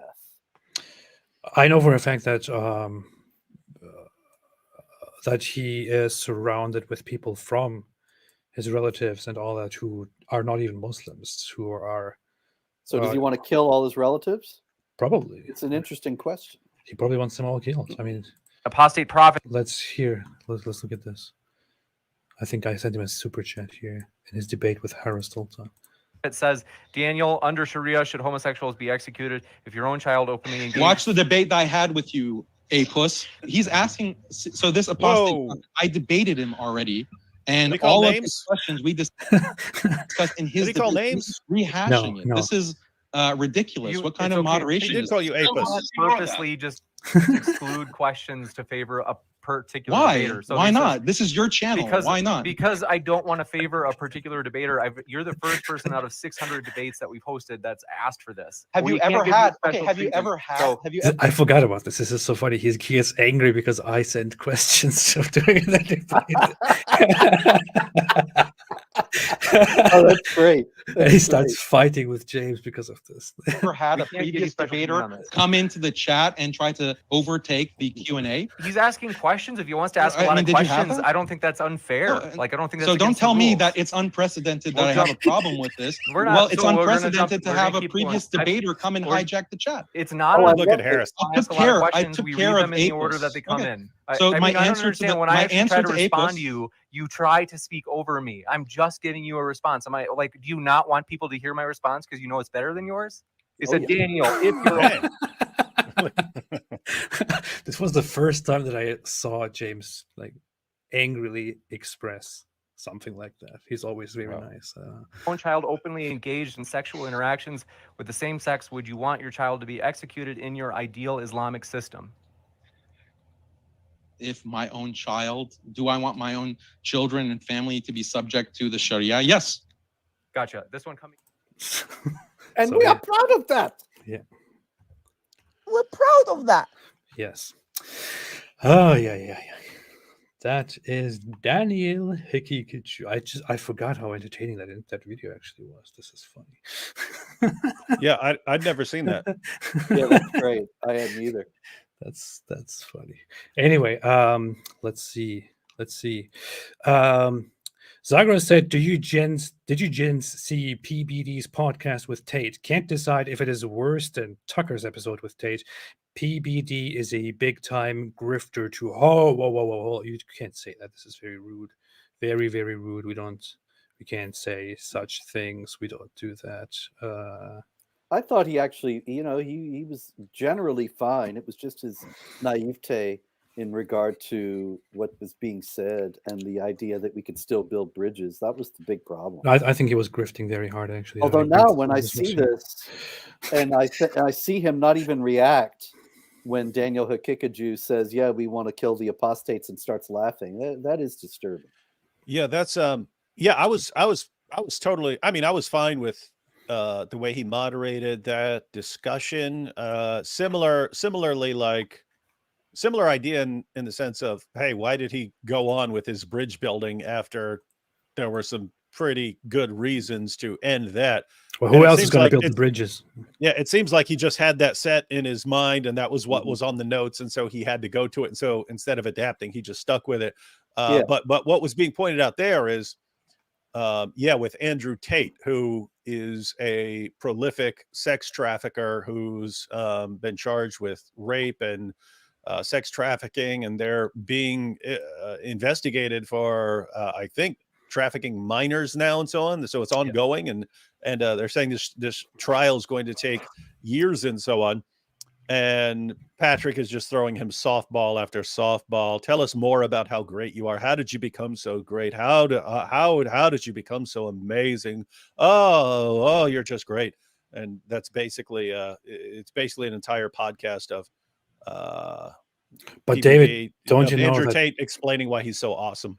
Don't you know that Jeffrey Epstein did a lot of good things? He gave jobs to people. Mm-hmm. He gave good advice. He was a good example. He was a businessman. He probably inspired a lot John of Wayne people. Gacy. John Wayne Gacy too. He helped young men in his in the area find jobs and so on. He Oh, hired my them. goodness. Of course, he raped and killed over 30 boys and buried them under his house. But apart from that, Yeah, but I you mean, can't just invalidate. he worked all with the good youth things because of that. organizations. He worked as he would show up free of charge to kids' birthday parties to play a clown and stuff. So I mean, you can't hold the all the killing and raping and burying people under his house against him. I also know for Jeffrey Dahmer, for example, he was very Yeah. nice to the people that he interacted. He was super with. nice. Yeah, super nice guy. I don't know why people blame him for Yeah. just for inviting, luring lots of people into his house and then chopping them up and eating them and putting them in his fridge and stuff like that. Like just was put it hungry. aside, like. It's Yeah. Dahmer phobia. That's the only explanation. Yeah. So I did see his interview with Andrew Tate and actually sat through it, and it was horrible. That was the first thing I saw from Patrick Bet-David. I thought I got angry with it. It's very hard to listen to Andrew Tate anyways. It's like you sit down and you listen to some typical guy who was educated, just going to a cafe and got all his knowledge from there. He was talking about how Genghis Khan was great. He didn't have to go and take Vienna. He would be great even without taking Vienna. And I'm just thinking, wait, what are you talking about? Genghis Khan didn't take Vienna. He didn't even attempt to take Vienna. He didn't even go near Vienna. What are you talking about? But this is the guy that Andrew Tate is. His head is full of information that he gets from here and there that has nothing to do with reality. And he sits there. He spends half the time talking about that false information, and most of the time basically bragging about how great he is, how he's basically like Genghis Khan and like this guy and like that guy. Yeah, and he compares himself to Batman, all these rulers and so on. He compares himself to a Nazi U-boat. It's weird, but hey, AP, now that you mention it, because again, earlier I'm thinking, I've done live streams where I'm very nice to someone that I really disagree with, and people are you do one with me every week. Yeah. So no, but I've had Muslims on. People, why didn't you blast him and stuff? Like, hey, he's a guest on my live stream. I'm not gonna attack him without provocation or something like that. But you pointed something out earlier that is actually interesting in this context, because everything you pointed I out is interesting. you pointed out that he was aggressive to Anthony Weiner. Yeah. Now, what did Anthony Weiner do? If you listed all the things that would upset us, it's like he was sexting a bunch, and that he was insanely stupid, right? You're like, wait, you're a politician. You're a politician. I mean, this guy was running for mayor of New York. He was a congressman. He was going to eventually ran for mayor of New York City. And so it's like, hey, you had political aspirations and you just couldn't stop sending people pictures of you naked. You just couldn't stop doing. Are you stupid? So you're underage saying girls too. Yeah. So notice, I would look at that and I would say, okay, this dude is really messed up. I understand the aggression towards him for that stupid stuff. But as far as I can tell, Tate is way, way, way worse. The things Tate was doing were way, way worse. And that's because not what Patrick David was. That's not what he was going after Weiner for.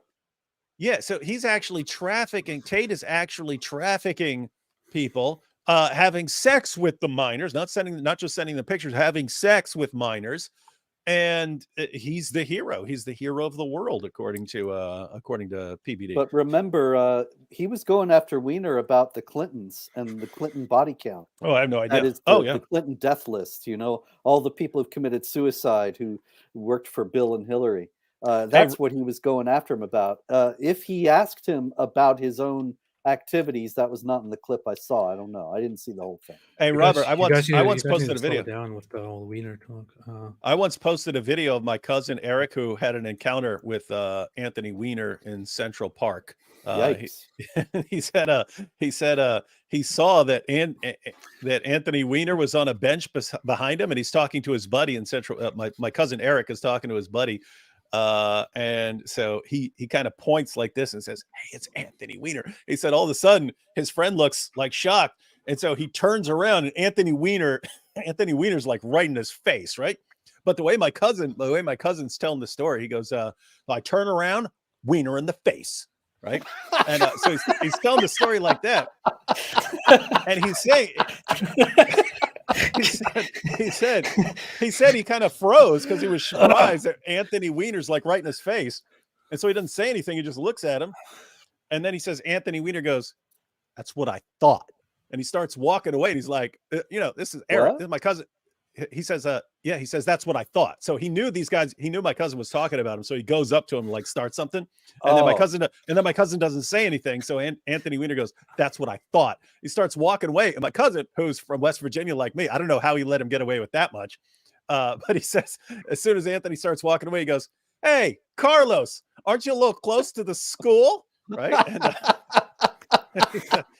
And so he has this, he tells an ongoing story of this saga with Anthony Weiner and stuff. And he says, he shows up a couple days later and he goes, "I'm walking through Central Park again, looking around for Weiner, no Weiner in sight." And he tells his story. He finds a right where Anthony Weiner was sitting, he finds a credit card. And my cousin Eric pulls out the credit card for evidence. And it's Huma Abedin's credit come on. card that my cousin had from Huma Abedin. This is years after their divorce, and he still got her. Huma Abedin's credit card in Central so Park? either Huma Abedin dropped it. What was she doing, meeting with Anthony Weiner after being separated all these years, or Anthony Weiner still had her credit card, and this dope leaves it in Central Park. I'm trying to have a serious show here, and these guys are talking about Wiener for forever. It's just well, we figure with this atheist show, we should just be talking about Wiener the entire time. I want to have a. I actually want to go through this here on a different day, but I quickly, since it came up, Jordan. It's a totally different topic, man. Jordan Peterson is actually one of the people who surprisingly. And let's talk about Anthony Weiner. Hey, agreed to this character thing, and I've watched him apparently. He's talking about Andrew Tate here. Agreed to this characterization online. You know, it's hard to get a. I'm not trying to be the jury here because I haven't heard the whole damn story, but from what I've watched, is he would enter into relationships with women and tilt them in the direction of generating like an OnlyFans following and monetize that and then take a percentage. And there isn't anything about that I think is acceptable.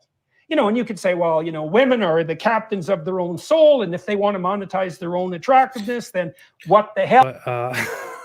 So he's putting it very, very, very, very, very, very mildly here, but at least he has the decency. And I said a lot of things about Jordan Peterson in the past. David knows, he's a witness to it. I was on occasions very harsh about Jordan Peterson, especially during his interactions with Islam and all of that. But I mean, I have to respect the consistency and the integrity that this guy has here in noticing that Andrew Tate builds relationships with women just to then use them for sex work and monetization, and he sees that, he points it out, and for that reason says, I cannot possibly, just look over it, like look past that. It's too obviously terrible. And I mean, I like the guy's consistency here. It's great. But there's actually a funny part here that I thought was interesting. There's no funny part. There's a funny part. There's always a funny part. If I say there's a funny part, then there's a funny part. I'm going to look for the word here. This is him acting like Andrew Tate. Or I truly believe they're amongst the most contemptible of people. I think there's nothing in, with a pimp is, I've got all these hoes and look at me like, king of these women. And it's like, no, you are the ultimate in pathetic, parasitic predators. There's nothing about that. I've got all these hoes. No, I have to correct him on that one. Tate is not the ultimate in parasitic predators. Muhammad was. Just keep that in mind. Yeah. I don't know. Yeah. He might want to disagree with that. Hey, AP. You're wrong. Yes. Video's up if you want to if we wanted to check that out by the end. I don't care what you your video. Yeah, the video I edited while you guys were, I don't even know what you're talking about because I wasn't listening. Don't lie, you were listening, you were paying attention. But we've got actual Muslim scholars saying the Quran is filled with fables and is basically like reading a comic book. Muslims believe that the Quran was revealed. I didn't know we were just going to watch it. Angel. We're going to watch the whole thing. Yeah, let's go. But because it's really boring, so I'm going to put it on. You can do that. You can do that. Put it 1.2. I'm just kidding. But many of Muhammad's contemporaries were convinced that he was copying earlier stories, some of which were fables, and passing them off as divine revelations. Interestingly, 14 centuries after Muhammad's critics repeatedly accused him of plagiarizing fables, Muslim scholars are starting to agree. Let's find out why. In Surah 18, we read about the sleepers of the cave, a group of people who supposedly went to sleep in a cave and woke up 300 years later. This fable goes back to people like Bishop Stephen of Ephesus around the middle of the 5th century. It was popular among the Christians of Arabia. They knew it wasn't true. They treated the story as a fable. But now it's in the Quran, and more than 1 billion people believe that it really happened. According to So I have my issues with what you said there. I don't care. I want to attack you right here. I do not care. I agree with it entirely. I do think, however, there were early Christians, and there still are some who think that is an actual story, or that it actually happened. Although I think it's quite known that it was a myth. It never really happened. Well, thank you very much, Mr. Helper. Yeah, I just want to ruin your destroy your career here, expose you. You've been humiliated. No, I read that in what was his name? Something Charles something Sinclair. He said that lots of people, that these were a lot of the stories that they circulated were basically on the level of bedtime stories. It's like us talking about Santa Claus and things like that. That people tell the stories and so on, but it's something if we said, hey, you really believe that happened? You go, no, I don't believe it actually happened. Yeah. Al said, you sound like a Muslim AP. I agree with you completely, except I disagree. Thank you, Al, for that. Yeah. You're finished already. Look at me. Look at me. You know you're done. Okay. Surah 19, Jesus began preaching as soon as he came out of Mary's womb. This story comes from the 6th century Arabic infancy gospel. Yes. The story of Satan refusing to bow down to Adam in Surah 15 comes from the 1st century Jewish apocryphal work, The Life of Adam and Eve. The story of a bird teaching Cain how to bury his brother in Surah 5 comes from Mishnah Sanhedrin. The tale of Solomon talking to animals in Surah 27 comes from the 2nd Targum of the book of Esther. The legend of Mary giving birth under a palm tree in Surah 19 comes from an apocryphal work called The History of the Nativity of Mary and the Savior's Infancy, written in the early 600s. The account of Jesus giving life to clay birds in Surah 5 comes from a 2nd century work called the Infancy Gospel of Thomas. One of the most conspicuous legends in the Quran is the story of Dhul Qarnayn.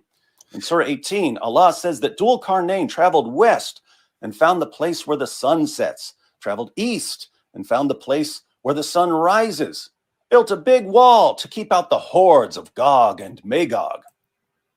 We know where this story comes from. It comes from what's called the Alexander Romance, collections of legends about Alexander the Great. There are Muslims. So here you can clearly see that David Wood is an Islamophobe who lies about Islam. He built his whole career around lying. And how do we know that he's lying? If what he's saying is true, that would mean that the Quran contains stories that are not true. Can the Quran contain stories that are not true? No, because everything in the Quran is true. And there you can clearly see that David Wood is clearly debunked, and from now on, nobody should take him seriously anymore. Hey, yo, I'm about to bring up, we talked about this guy a while back, Musa Sarantonio. Remember him? He left, he left Islam. Yeah. I'm about to mention that here. What's interesting is I looked at his release. His release date was earlier this year, but I haven't seen anything about him being released. So I want to look around for that, because that's interesting. Because that guy it'd be interesting to get in contact with that dude and ask him what his views are. He's the guy who was a he was a terrorist, right? He was part of. Yeah, he was on his way to be a terrorist in the Philippines and stuff. Got caught in prison. He decided to do a lot of reading and stuff. Interestingly, the guy is one of those people who can pick up languages really, really quickly. Like as soon as he studies them, he starts. He can start. He understands other languages, and he learned Aramaic, and he reads the Aramaic version of one of the Alexander legends, and he said it was like reading right out of the Quran. And he's like, whoa, something's wrong here. And so he left Islam. He was an atheist last time we heard. So that's a dumb move, but terrible, degenerate. Who will leave Islam if you can get them to read the Alexander Romance and then show them what the Quran says about Dhul Qarnayn. Musa Sarantonio, for instance, was an ISIS recruiter. While he was in prison, he read the legends about Alexander the Great, and he noticed the parallels with Dhul Qarnayn in the Quran. What happened then? Musa tells us in an interview with The Atlantic. Realizing that Dhul Qarnayn was not at all a real person, but was rather based on a fictional account of Alexander the Great, instantly left me with only one possible conclusion. The Quran was not divinely inspired, he wrote. it had taken Alexander the Great fan fiction as fact. Of course, I would have preferred to have discovered all that 17 years ago and avoided much trouble. He has therefore abandoned not only ISIS, but Islam and religion as a whole. He is an atheist and admires the God Delusion author, Richard Dawkins. Alhamdulillah. He found the true religion. He found the true religion. He's following the true prophet, Richard Dawkins. Peace be upon him. This article was written by this guy who also, I can't figure out who this is, but Graham Wood or something like that. Graham something. Oh, Graham Wood, yeah. He wrote another book. He wrote a whole book about, I think, ISIS or Yes, a he different did. group, which was called The Stranger, some things. I don't know what is with that guy. I don't know who he is. I think I bought his book, but I never read it. I put it away somewhere. He wrote for The Atlantic. I don't know if he still does. And he was their expert on Islam and ISIS. Uh-huh. And he is very good in one way and very bad in another. I'm trying to find the book title. Anyway, the point is that he's one of these guys. He reports on ISIS. He reports about them more fully than most people, and does not shy away from the politically incorrect aspects. But then he will also say, "Oh, they have nothing to do with Islam and all that." In other words, he's a classic modern secular liberal who does not know anything about Islam. Yeah, does not know anything about Islam. This way, this book, The Way of the Stranger. That it's fine. I got that somewhere here, probably. Yeah, that's it. I probably step on it nowadays because I never read it. I don't know. That's what I do with books. Who reads books anyway? Only stupid people read books. That's what Andrew Tate said. So yeah, no, this is good video. This is good video. I want to link this video in the description and in the top comment for people to watch there. Yeah, but you just got to watch the Shabir clip. You don't need to watch this entire 10-minute video. Get to the Shabir clip. Okay, there you go. Okay, let's watch that. Believing that we're discussing real events. Now, it is true that some things that the Quran says are not going to be suitable to Christians because they don't find those in their Gospels, and they think that these come from apocryphal sources. Why should we trust that? But I've explained, and you've heard me, so there's no need to repeat, but because David has raised the question again, the point is this: the Quran is referring to what people already know. It's like if we say to you, remember how this Hulk guy was, when he was a human, he went around shopping for a stretchable underwear, and knowing obviously he'll need that when the moment occurs. So then somebody who doesn't know what we're talking about will think we're referring to actual persons, but you know that we're referring to a person in a movie or in a Marvel Comics description. In a similar way, when the Quran is talking about Jesus in a particular way, it could be something based on history, it could be something based on the previous literature. It's calling the attention of the people to the story and drawing out the Quranic lessons. Now, did you catch that? Did you just catch Shabir comparing stories in the Quran about people like Jesus and so on to, maybe it's just talking about, as you and I would talk about, the Hulk or something like that, Marvel heroes. Well, if that's the case, then when the Quran tells us that the Jews thought they killed him, but they killed him not nor crucified him, maybe this is just a kind of comic book story that we're not supposed to take seriously. Muhammad Assad held. There you go. That's a good point. That is a good point. And then I go through, and then after this, just for people who want to check it out later, I go through a bunch of passages from Muhammad Assad and his Quran, where every time he gets to the story of the sleepers of the caves or stories about Solomon talking to animals and so on, he says these are legends. These are just legends, and the Quran is trying to make a moral point out of these legends. You see these Muslim scholars throw the Quran under the bus and basically throw it on the bus. Exposed to all of us that Islam is just fables. Islam is like Marvel. Why don't you go watch Marvel movies instead of practicing Islam? Better. It's even more entertaining. Yeah. Wow. Cease. It is better for you. Yeah. Lose faith. I tell you, lose faith. It's better for you. Yeah. I have a sound for everything nowadays. So, Muslim Tate versus Christian Vocab Malone rap battle. That's a funny idea. That's a funny idea. Thank you, Apollos. Thank you. Gordon Bulldozer said Daniel versus Hassan Piker when? That would be catastrophic. David said, this is not the same David, by the way. David, some people might not know, is a name that different people can hold. It's not just David Wood. Yeah, don't automatically think everyone who has the name David is super cool like me. Yeah, David thinks he's the only one. Inspiring Philosophy just had a live stream with Jay Dyer refuting Jake's other false claim that the Trinity was not taught by Christians pre-Nicaea. Yeah, we addressed it earlier. You probably made a super chat before we even talked about this. So yeah, I appreciate that. Check that out, everybody. Inspiring Philosophy, his channel dealt with this quite deeply. Gornice Bulldozer said someone should make Dawa Chud Wojaks. What is that? I do not know what that means. Robert and David don't know what this is about because they are old. You can't blame them. Who can blame them? This is a meme that recently emerged, which is, and it's a meme. That's all you need to know. Just Google it. Shakeen Kafir. Shakeen Kafir he can't even pronounce it. This proves he was never a Muslim. You are never a Muslim, liar. Shakeen Kafir said, "You guys are doing great work in bringing the reality of One Islam in front of the world. One Islam is the best kept secret in the world, and now is the time to show the reality to the world." We don't need to show. We don't need to show him. Daniel's showing him. Daniel will Jake show the is whole Jake world. is showing him. Ali Dawa is showing him. They're all showing him. Yeah. So the problem is not that people aren't showing them. The problem is people just won't listen. Yeah, they said it right there on stream. According to One Islam, apostates are to be executed, blasphemers are to be executed. In One Islam, there's jihad, there's fighting the disbelievers, oppressing them, taking them as slaves and sex slaves. That is One Islam for you.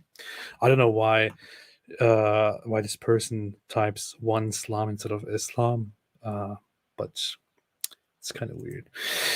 Brandon said, but thank you for the super chat anyway. Brandon said, "Great show, guys, but honestly, as a Christian, I would rather work with a Muslim family group than bow down to the alphabet mafia. Just saying." Good luck with that. That's what Robert says. Could backfire very severely. Yeah. Let's go, Brandon. You're finished.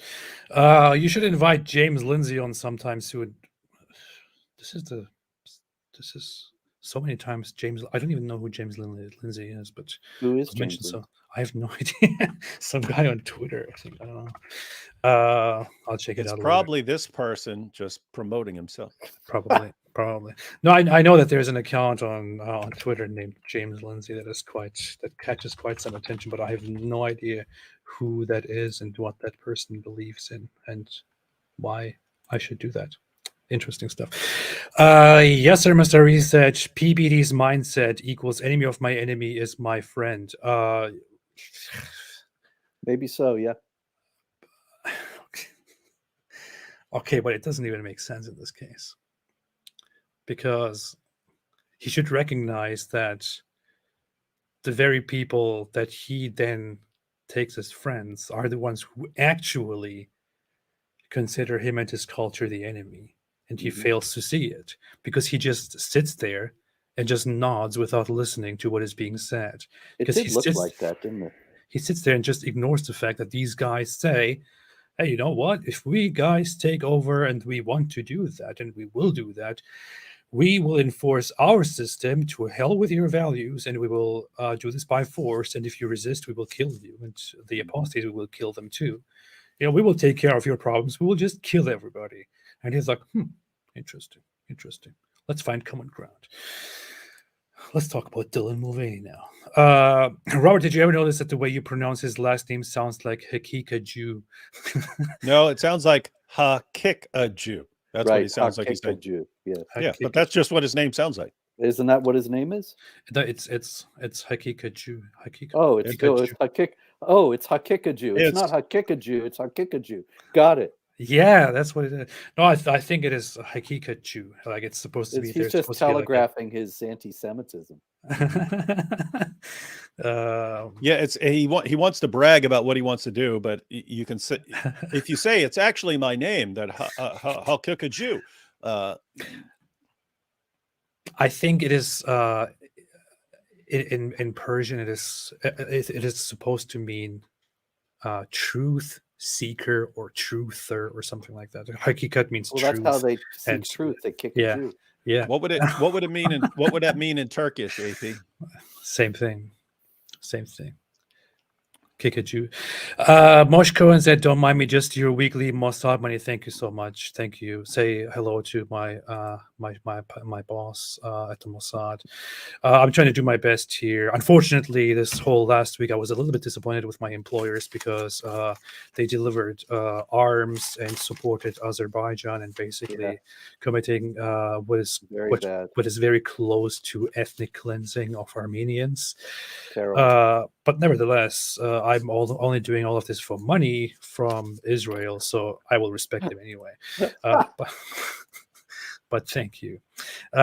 Keep up the good fight, you guys. Keep exposing their tequila nonsense. Jokes aside, last week and this week, the whole conflict between Azerbaijan and the Armenian region, which, to be fair, is internationally recognized as part of Azerbaijan, which includes the region Artsakh, which was overwhelmingly populated by Armenians. I think over 95% or so.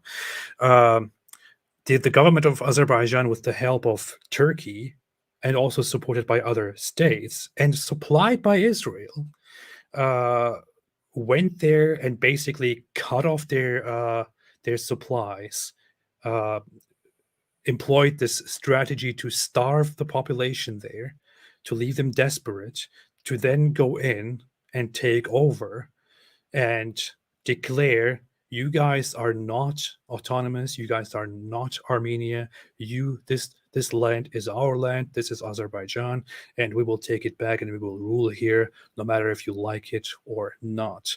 And what happened is, as a result of that, the Armenians living there started a mass exodus. They started fleeing because in Azerbaijan, being Armenian is not really a very great thing. You don't want to be an Armenian in Azerbaijan. There's a lot of discrimination. Plus, there's been a bloody conflict, and Azerbaijan literally just in these weeks employed this tactic of starving the population in order to take that land. So why would these Armenians still stay there? Of course, they try to flee from that land, but the world is seemingly ignoring it as we speak. That's what's happening. Hope I represented it correctly as far as I followed it. If there's anything, you sound like a Turkish guy. Yeah, I know, terrible. Also, I'm being pretty biased. Also, Turkish guy, biased. Yeah, I'm being very emotional, and emotional arguments means I lost the debate. Rand said Daniel Akide Choose is one of the best strawman debaters. Leave the guy's name alone. Gordon's builder says Zemzem water sounds like a radical sports drink. The Saint Charbel Miracle Worker said the Trinity model is native to Jewish culture, native to ancient Israel. Benjamin Sommer, theology professor, Jewish Theological Seminary of America, said he. Interesting. Thank you for your input. Sakman Mata made a super chat without anything attached. Thank you so much. I'm just going to go through these super chats. There are like 20 more left, surprisingly a lot. So if you guys want to leave, you can just get out. Jeff Derby has said the problem is you're trying to make rational arguments with morons. It is better to argue in a way that they understand with name calling and sensationalism. This is the problem, Robert. Why did you try to argue? Why didn't you just call them names or yell at them or make... Well, I don't generally do that. And, we were also on this big show. I figured, well, he's asking me a question, I'll answer it. It's... That's not I guess I could have just said, you guys are liars and you guys are evil because you want to kill us. And just kept repeating that for an hour and a half or whatever it was, maybe that would have been better. You also have to twist their words and lie about them and stuff like that. So you need to debate properly.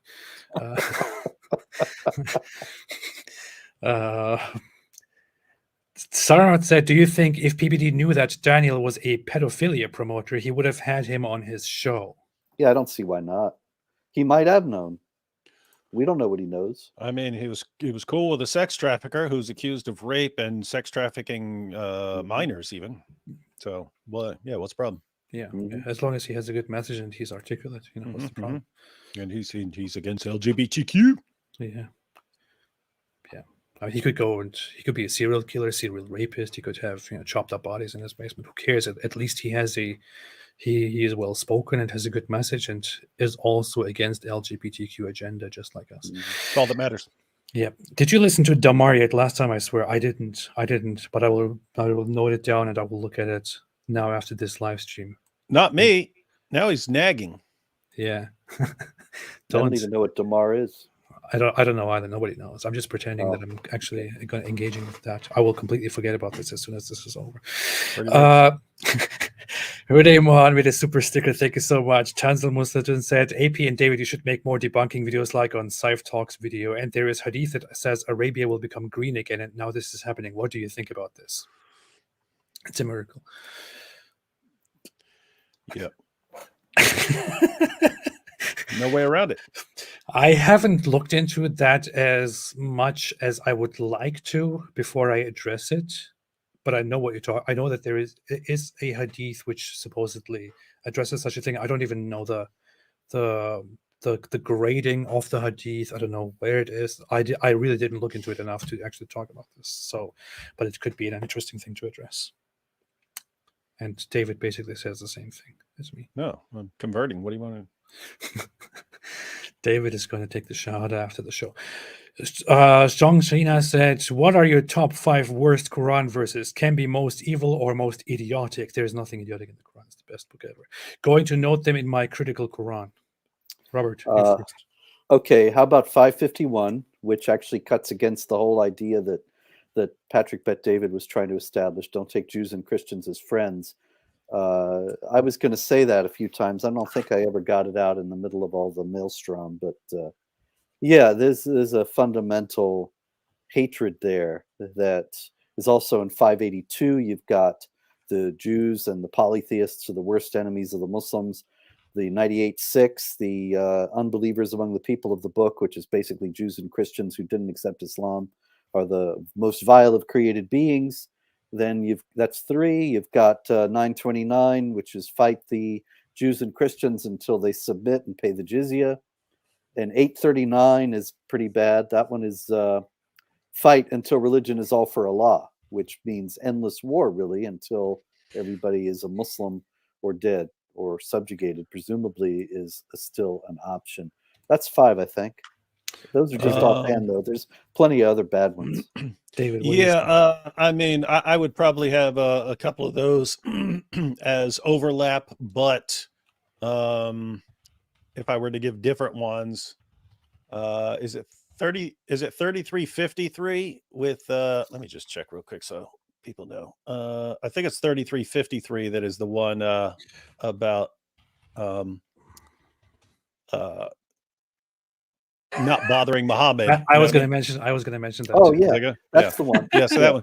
Yeah, it's that's most idiotic. It's Muhammad receiving his revelation, saying, "Hey, Muhammad doesn't want to tell you that you're annoying him when you come and hang out and pester him with questions while he's trying to bone his child bride and stuff like that. So stop that.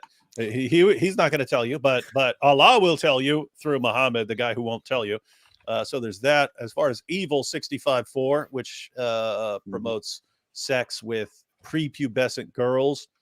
434, wife beating.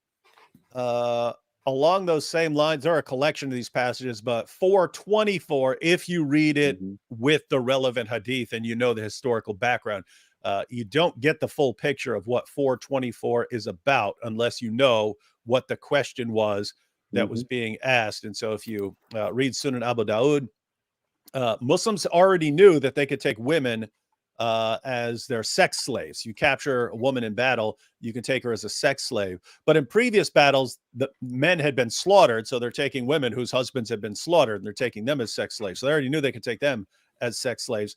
But in 424, that was specifically, they captured the men and the women. They captured the wives with their husbands. And so Muhammad's followers were actually concerned, wait, if we have sex with these women, is that adultery?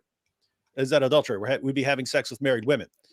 And so they go and ask Muhammad, and then the answer comes down from Allah. Yes, married women are forbidden to you, except those whom your right hands possess. So he was saying, yes, ordinarily it's wrong to have sex with a married woman, but since you've captured these women who are married and their husbands are right there, yeah, go ahead and rape them all you want. So that's for another violence. 973 specifically because it says it's a command to wage jihad not only against unbelievers but also against hypocrites. So this is one of the foundations for slaughtering Muslims of the wrong sect. So when ISIS goes on a killing spree against Shias, that's part of the basis for it, is they're commanded to wage jihad not only against unbelievers but also against hypocrites. It's also important because when ISIS started going around killing other Muslims, we were told, see, they're not real Muslims, they're killing other Muslims. Not really, wait, they're obeying what the Quran says. So deal with that. I just thought I thought of an awesome one, AP. I got to scratch one of those other ones off my list. But 3321, which names Muhammad as the pattern of conduct. That could be the worst. That could be the worst possible. That could be the worst one of all. Taking Muhammad as your pattern of conduct.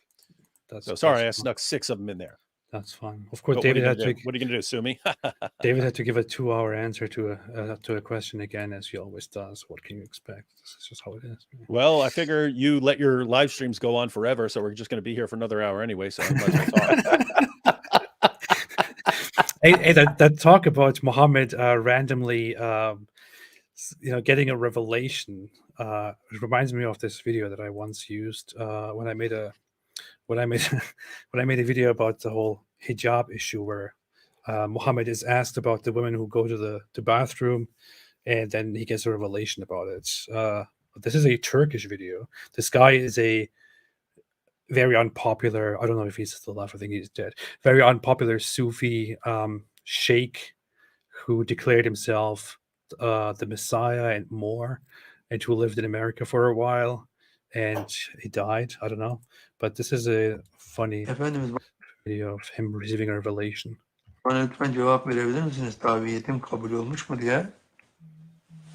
Bilmiyoruz.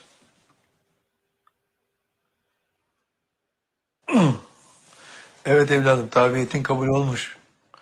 Şimdi zikirlerine namaz da ilave etmelisin.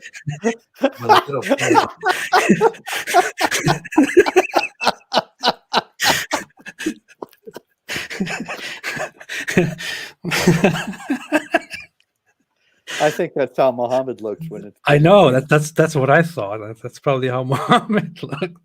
Yeah. By the way, full transparency, somebody asked me about James Lindsay earlier, and I said I have no idea who that is. I checked James Lindsay, and it says here you have muted tweets from this account.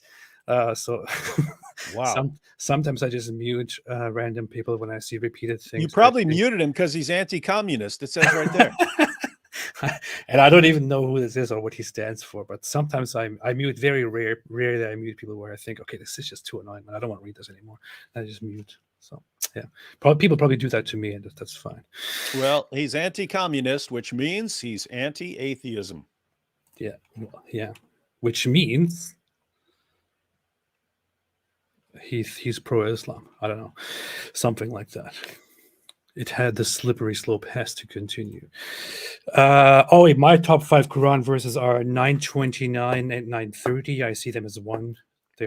I love 929 because it obviously shows how Islam is expansionist and violent, and 930 just shows how stupid and uninformed it is. It's brilliant when it says that Jews say Ezra is the son of God.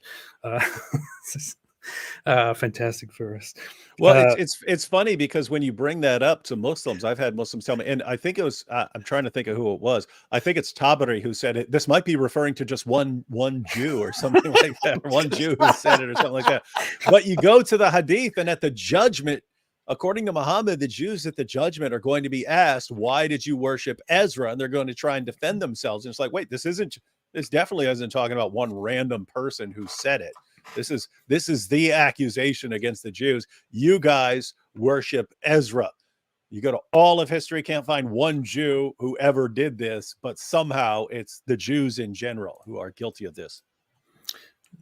Lots of people are saying play the clip again, and I don't know why. Like, why am I supposed to play the clip again? I already did it once. It's powerful. But of course, if the audience asked for something like this, I will tell them where the video is, and they can watch it. I will happily do that again. This video I published this a long time ago. It's called "The Origin of the Hijab."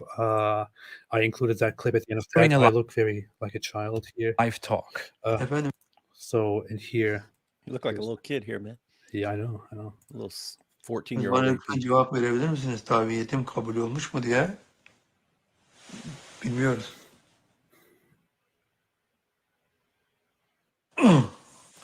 Evet evladım, tabiyetin kabul olmuş. Şimdi zikirlerde. Yeah, he was getting a message there. That's amazing, man. That is amazing. He could have done something cooler, man. I know. There's been like, yeah, but no, all he does is just, yeah. Oh yeah. Another verse is 434, 855. 855 is this one that says disbelievers are the worst of creatures. 533, which I love it. No, not. Wait, is it 533? No, it is 533, right? The one that says, those who wage war against Allah and cause corruption in the land, you should kill them, exile them, crucify them, or cut off their hands and feet from opposite sides. I think it's just I like graphic violence and gore depicted in art, and that is just one of those examples, except that it's not fiction, it's an actual command to Muslims. So, and like the worst part is, I mean, it's bad enough when it's, kill this person for this particular thing. It's this like complete, you could interpret this in a million ways as far as the penalty. It's the penalty for a very vague crime, making mischief. What the heck is that? Yeah. Anyone you want to kill, anyone you want to kill, you just say, you made mischief. Quran says I have to kill you. You made mischief. And we see this. This gets applied to people. If they catch you preaching the gospel in Iran, they'll call you. They'll say, you're making mischief in the land. Ali Dawa, when he wanted to apply the Quran to UAP, he said, by announcing your apostasy, you're making mischief. You're causing corruption. Spreading causing corruption, and so yes, you'd be killed, and so on. So yeah, it's been a justification for a lot of bloodshed over the centuries. Yeah. Ibn Kathir's commentary says that even unbelief. He says even unbelief. Yeah. He says wage war mentioned here means oppose and contradict, and includes disbelief, blocking roads, and spreading fear into fair ways. Mischief in the land refers to various types of evil, and it continues like that. So basically, anything that you do in terms of disbelief or spreading corruption, disunity, could be interpreted as this, and your punishment could be then crucifixion, cutting off hands and feet, and so on. Robert's wearing a purple tie. He's spreading mischief in the land. Crucify him, cut off his hands and feet. Robert, is that you? There's sound coming from your microphone or something. There is? What is that? Yeah, what is that? It's probably David. It's probably messing with now. It's when Robert turns his head. Really? Yeah. Yeah, see? See that? Is that your? I think you're speaking through that microphone on your head. I think those headphones are being used for audio, and it's brushing up against your. Okay, well, that's funny. Anyway, about another verse I was going to say is 3. Nope. Yeah, went away. Yeah, but that's David already Okay, said. I just moved the cord. So there you That's have good. it. That's good. That's good. Question for Robert and David: how does one respond to the claim that Jesus was just a teacher who never claimed to be God? Thank you and God bless. He did claim to be a Christian channel. It's in John 8:58. Before Abraham was, I am. So the question is, how do you respond to the claim that Jesus never made these claims? I guess he's just a wise teacher. So you have different views. So notice this is even not too long. Remember, this is an atheist channel. This is even a more watered down Jesus than the Islamic Jesus. He's just a nice teacher going around. Question would be, why did so many people want him dead? Because he was spreading secular humanism. Yeah, he spread secular humanism and they wanted him dead. But yeah, you did have groups like the Jesus Seminar and so on who are, Jesus is just walking around telling people parables and, oh, check out the lilies of the field. Oh, let's derive a lesson from the lilies of the field. It's like, why did people want this guy to die? Like, we have a reason. If you deny the reason and you go with, hey, he's just this nice guy. He's just a nice guy walking around. Okay. Doesn't seem like the guy who would enrage people into wanting to kill him. What are you laughing at? Your live streams never end, and then you just sit here laughing. Everyone has to pee. Everyone has to pee like crazy. I'm laughing. No one can because we're stuck. I'm laughing at trapped here. I'm still laughing at my own joke that they wanted to kill Jesus because he was spreading secular humanism. I find it funny. Because he was liberal. He was a liberal. They looked at him and said, "Look at you talking about loving your enemies. That's you're supposed to slaughter your enemies in the name. You're throwing your own scriptures under the bus." Yeah, you're supposed to slaughter people in your own name. XWLCXX said all three of you guys should 100% interview Musa Sarantino. Maybe. Be happy to. Yeah. Be happy to. When I meet you, Musa, give me a call. Musa, give him a call. Gordon's Boulder said some should be called the Sand Dune Kids. Don't say that. That's very offensive. XXWLZXX said also interview Tom Holland, historian. I tried to contact him. I couldn't get a hold of him at all. He has a very interesting book on history of Christianity and how it manifests in morality and also jihad and so on, whatever. Daryl said, my jizya payment. Thank you so much. Thank you so much. This way you will make sure that you will not be killed by the authorities, not by me. I'm just saying we have gangsters too. Grace 174 said, do you guys happen to have any thoughts on the book of Enoch? The thoughts. Do you have thoughts? In college. David, do you have thoughts? No. I don't have thoughts either. I hope that answers the question. Thank you, Grace. Oh, hey, I actually have to go. My wife's telling me I'm supposed to be downstairs taking care of the kid. I know this is too long. David, Robert, you can go too if this is too long. No. Sometimes we have a nurse at 10. Tonight the nurse had to change it to 11. So there's actually I'm supposed to be down there until she gets here. So if you're still happen to be going after 11, I'd be happy to jump back on with you, AP. Although that would be the dumbest, most ridiculously long live stream. I want to finish my super chats. Okay, people make super chats and I appreciate it. All right, I'll stick around for the super chats. All right. Yeah. Okay. I'm heading downstairs. Okay. All right. Get the hell out of here. Okay.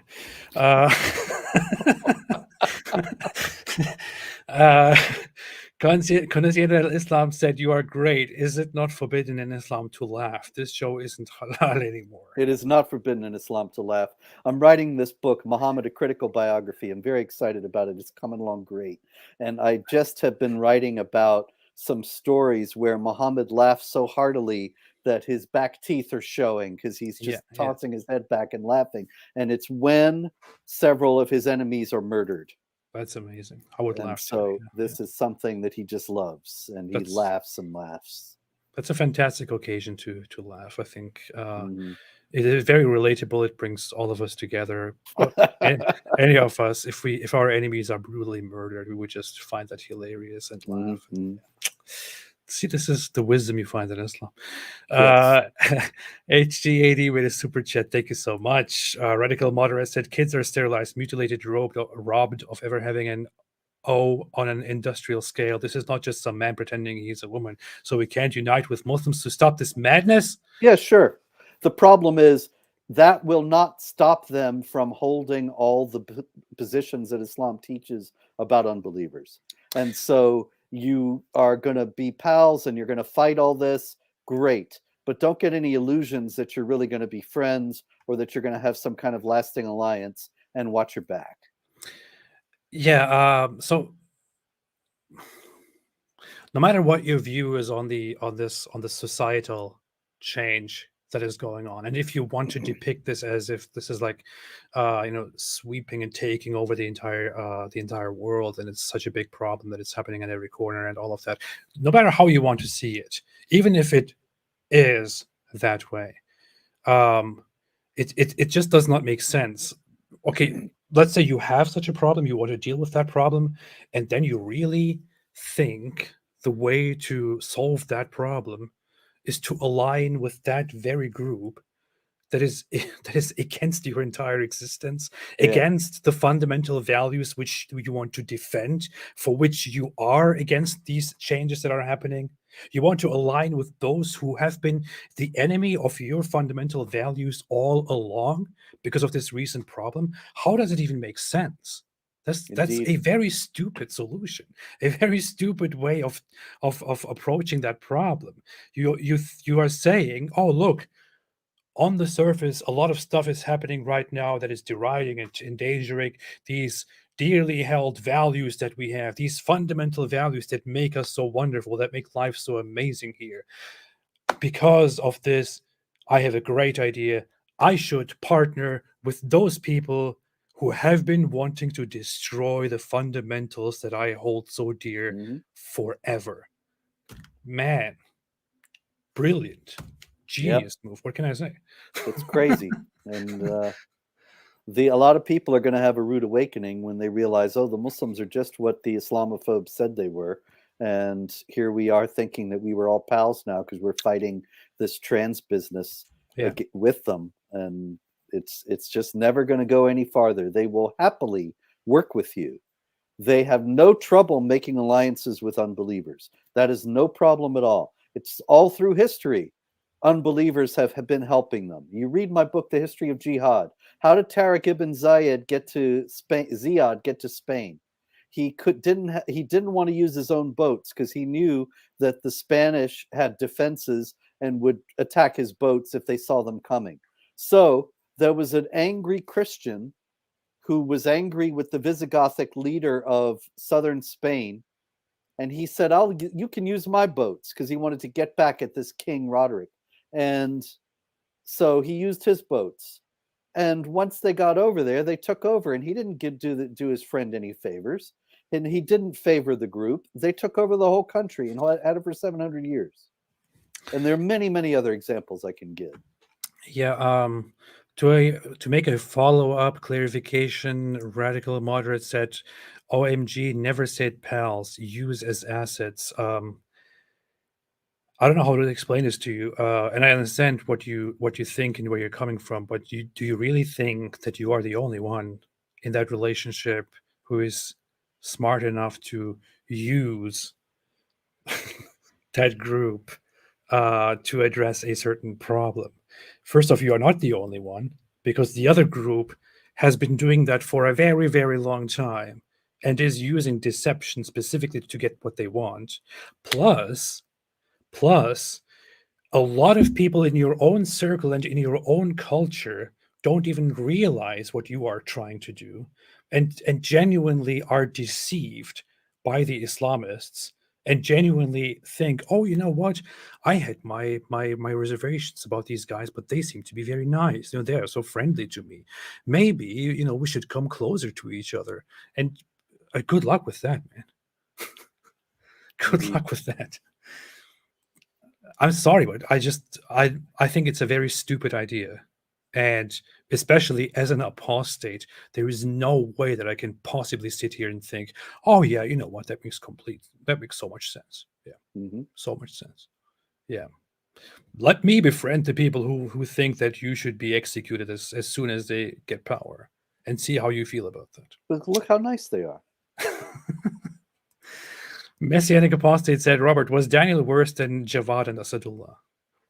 I never did debate Asadullah. I thought he was absurd. I actually just mentioned The History of Jihad. I wrote this book in 2018, The History of Jihad. That's the history of jihad. It's 1,400 years of history condensed into one book. And Asadullah said he was going to do a refutation in a series of videos. And I thought he's going to be in big trouble because nobody ever deals with the history. This is why I wrote the book. People deal with the Quran and Muhammad and modern day, both the Islamic apologists and the non-Muslims. They only deal with the Quran, Muhammad, and the present day. Nobody knows the history. And so that's the gap that I was trying to fill. And I thought when I saw his first video, and his first video was absurd, he's saying, I had, Muhammad saying, I've been made victorious with terror. And he's saying, oh, this is not terrorism. This is the fear of God. Yeah, sure, buddy. Yeah, like Muhammad was cuddly and sweet and never killed anybody. But he stopped this. He did like 3 videos and then he stopped. He did Quran and Muhammad, and he did not touch the history at all. And so he's just, a guy like that. What does he want to debate? All I had to do was go to chapter 4 through chapter whatever, however many there are in the book, and he wouldn't have any answer. Javad I did debate, and it was the same kind of thing as is happening now, that it was pretty one-sided and he lost big. He was absurd in a different way. Javad spent a lot of time criticizing American foreign policy and saying, this is Christianity. See, this is just the new crusades. This is just the U.S. foreign policy is just designed to spread Christianity. And it was all stupid. And so he lost big, but then he actually disappeared for a year. And I think because he was so embarrassed about how badly he did, and then came back and started thumping his chest and saying, I destroyed you in the debate. And he got his job with MPAC at that time. And he actually put in his MPAC bio that he got the job because he beat me so bad in a debate. And it was all stupid again. But the difference between what's happening now and that is that in both cases, they were exposed and they lost and they claimed victory. But Javad, because he's a liberal Muslim who doesn't really believe in anything Islamic, he and I actually see eye to eye on the historicity of Muhammad. In other words, there is none, and on many other things. But the thing about Javad is he only has like 5 followers. So his 5 followers were coming around and saying, oh, you lost the debate. You were humiliated. Your career is ruined. Daniel Hakikaju has like thousands. And so they just keep coming. He has over 200,000. The same phenomenon. Yeah, Javad is he's a weird, funny guy. Muslims don't like him. They think he's a reformist idiot who's corrupting the religion. He calls them out for being such intolerant and violent people. But then he basically adopts the very, very same way of communicating with the disbelievers as they do. Calls people Islamophobes, attacks them, lies about them, says, you're scared of me, which is very funny because he is supposed to be, he brags about how he's an academic. I'm just a regular guy who studies and who does YouTube videos. He told me that he wants to have a debate with me. I said, okay, yeah, sure, let's do it. And I think it's been like 2 years maybe since he made that offer. And I reminded him several times. And he still has to get back to me. And each time he comes with a different thing. Like, oh, I work for some people now. I first have to get their approval to debate you. Like, okay, yeah, sure, whatever. Just let me know when that is cleared.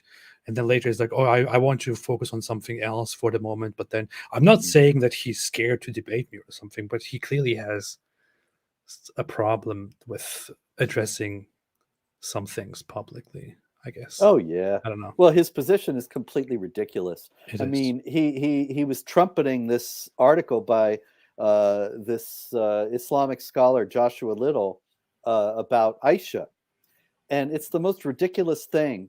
Joshua Little wrote this 586-page doctoral dissertation about how Aisha was not really 9; she was really 18 or whatever.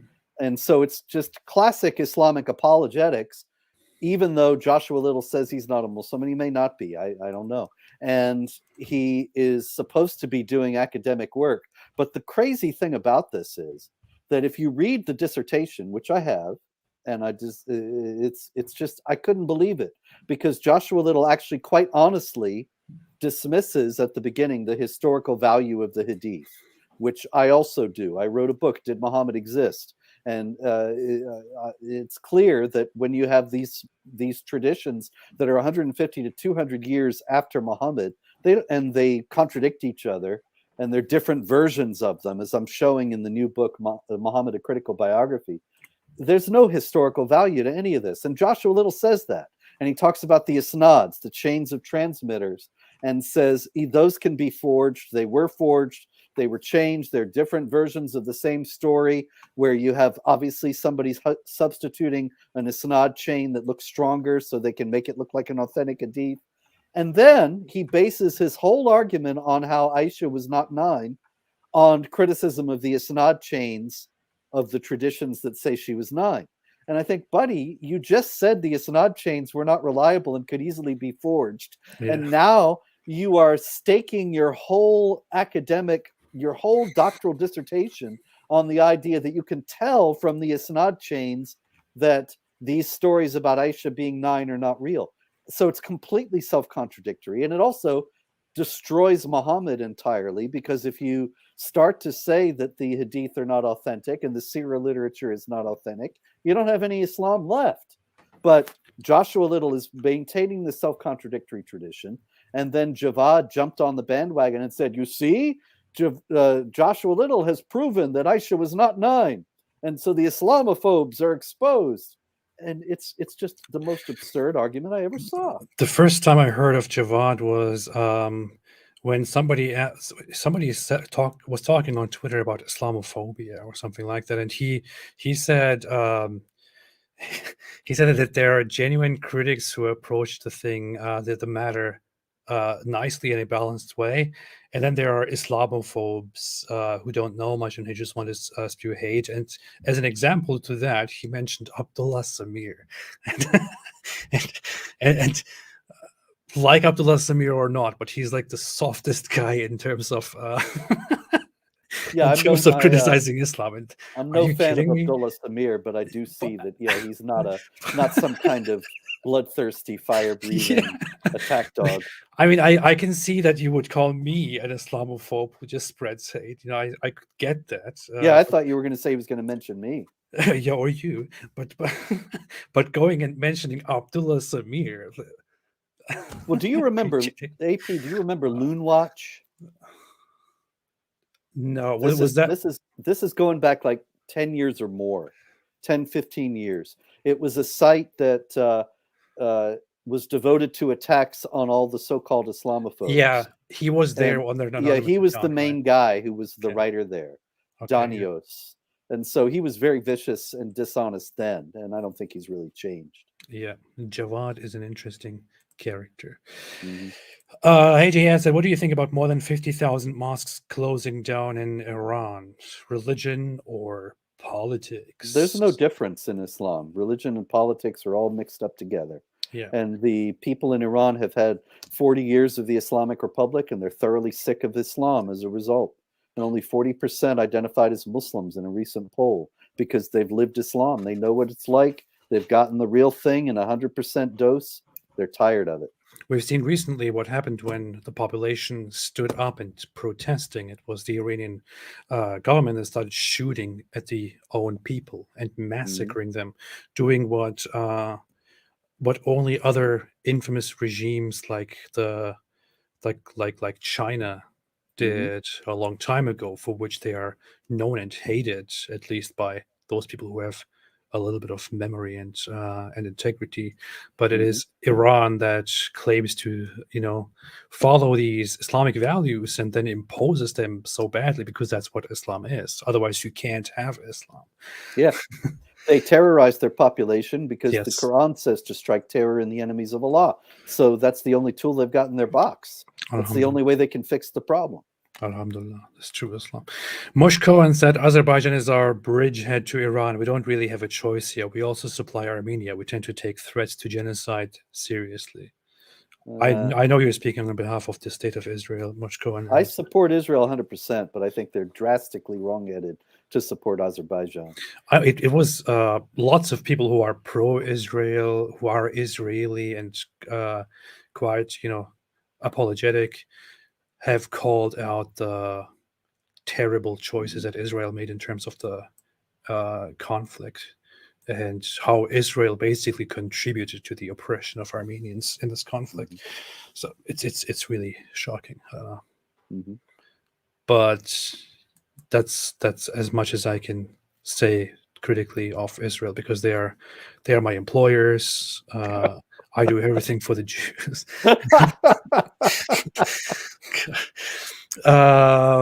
Jeff Dribbler said, "Does Robert have casual mode?" No, Robert Spencer actually sleeps with his suit. This is actually my casual tie. You like it? Oh, it's more casual. Nice. This is the kick back and relax tie. Nice. Recent answer said, "Coming to farm soon. Scenery starting to change." What does that even mean? Oh, I think that's for me. This is Thaddeus, I believe, and I think what he's trying to say is that we should meet up and do some more. Yes, do some videos where we make scientific experiments with the Quran. Bobo Evans said, "You see, can't take atheists seriously." I know atheists are terrible people. Bobo Evans said, "Take." You didn't talk before. You didn't have to make an additional super chat to correct that, but I $5 appreciate it. to that. But I appreciate it. Thank you very much. I appreciate that. XXWLZXX said, "It never ceases to amaze me how people go nuts over the LGBTQ agenda and everything they do to kids, but are completely oblivious to all the sick things that are done in Islam, pedophilia, sex slavery, etc." I completely agree. And people don't seem to. It looks like, to me, it is. When people on the right or on the conservative or traditionalist side react to leftist developments and ideas and things that are happening, it is they are seeing what is happening on the surface. It's happening right there immediately in front of them. It's all over the media. It's on social media. They see it. It's very easy to react to that. It's hard for them to engage with the fact that the Islamic apologists, who are there to build bridges, believe in going around and killing people. But it's because you are in America, and it's not a reality to you that the Islamists actually go around and oppress people. So to you, it's all just words. And as reprehensible as those words may sound, since you are not familiar with the reality, you don't take it that seriously. But that's very well put. That's very important. Other people who live with it know how terrible it is. That kind of sums up, I think, what happened on the show, that Patrick Bet-David is sitting there looking at his screen and not paying attention while Daniel Hakikaju is saying, "Yes, we will kill apostates." Ha ha ha ha. And he just thinks that, he's just talking. It's just words. It's not real to him. Maybe you should go visit Afghanistan right now and see how things work there and think, "Oh, these guys are doing a very good job. Maybe we should, be partners with these guys." And when Hakikaju moves finally to Kabul, then he could go and visit him there. Yeah, he could go visit him. He could live stream from there and show to all the Americans that this is the way to go. We should all be following the guide of the Taliban. They're doing a great job here. Yeah. It's going to be beautiful. I'm going to watch that one. Yeah. I can't wait. Maybe we could even organize a fundraiser to send Daniel Kikiju to Afghanistan. Yeah, probably apartments. How much could they be? He actually could probably get a very nice house in Kabul right now. Probably. Yeah. Come on, Daniel. Dirt cheap. Put up or shut up here, buddy. You want Sharia? It's right there waiting for you. His excuse on the show for not moving was how wicked America is, where he lives, because America makes life so miserable for Muslims, you see. And I think, well, even if that's true, then move far away from America. You're probably getting it worse here than you would get it there. And anyway, America left Afghanistan famously in August 2021. You're not going to run into Americans there now. So now's the perfect time, Daniel, to move all the Hakikajus over to Kabul. This is it, man. It's your big chance. Okay, I have to show you something. I showed this already last stream, I believe. Move to, let me see. Oh yeah, here it is. Now, you mentioned that this question came up. It was actually surprisingly Patrick Bet-David who asked him, why don't you move there? Why do you live here? And he then gave that excuse, well, liberalism, no proper place in the world and stuff. And I was sitting there watching that live, thinking to myself, you sleazy bastard, didn't we already have that conversation? And here it is, Robert. I'm not sure if I showed this to you. No, I haven't seen this. Prisoning. When was this? 2020, 3 years ago. I believe that that an ideal government, an ideal state, an ideal nation should be led by these Islamic laws that are strictly applied, under which I am not allowed to speak, I should be put to death for my ideas, or homosexuals should be put to death, adultery should be put to death, and all these things. Obviously, you don't agree that that liberalism is a good system, and you think that liberalism is a terrible, bad, immoral system. But I want to ask you, where do you live, Daniel? I mean, I live in the U.S. You live in the U.S. Why do you live in the U.S.? I mean, this is a question of consistency. That this system of liberalism is imposed on the entire globe, and that there is no country in the world today that actually implements the Sharia in the fullest meaning and sense of it. I wish that I could go to a country and that's ruled by Sharia, that the West won't bomb and sanction and destroy. I wish I had that opportunity, but unfortunately I can't because of liberal supremacy. Wouldn't it be more honest and more consistent with yourself, especially also to prove to others that you are trying to spread your ideas to move to a country, for example, that is ruled by Islam? What country should I move to? Any country that has Saudi Arabia, where they are imprisoning scholars for saying anything in line with the Sharia. If I were in Saudi, example, yes, right? That's lying. Saudi is doing that because of who? The West, right? Because of Israel, right? Because of America, right? It's always you glorified Brunei, for example. You wrote an article that says salute the Sultan. Okay, logically, anyone can see this. Isn't Brunei much closer to your ideal world than America? Well, I mean, there's other issues as well. Like, personally, because I was born in the U.S., these countries aren't giving me citizenship. They won't give me citizenship in many cases. Not? And unfortunately, because of the nation-state system, if you're not a citizen, you aren't born there, then you're a second-class citizen. Like, you want to talk about discrimination, and you want to talk about two-tier status in Islamic law, look at the modern nation-state and the two-tier status between citizens and non-citizens, and the different treatment on the basis of where you're born. How is that more rational than the kind of treatment within Islamic law on the basis of belief, like the believer, the Muslim versus the non-Muslim? I feel like we're beating around the bush here. No, that's exactly the reason. I have also personal reasons because my family is here. My family, my parents are here. They're elderly. His Murtad parents. So if you want the complete honest answer, that's a big part of it. But if it weren't for, take it for what it's worth, but if it weren't for my parents being here, I would leave the United States. I'm just enjoying to live in America because I'm a secret hypocrite. There's another thing too.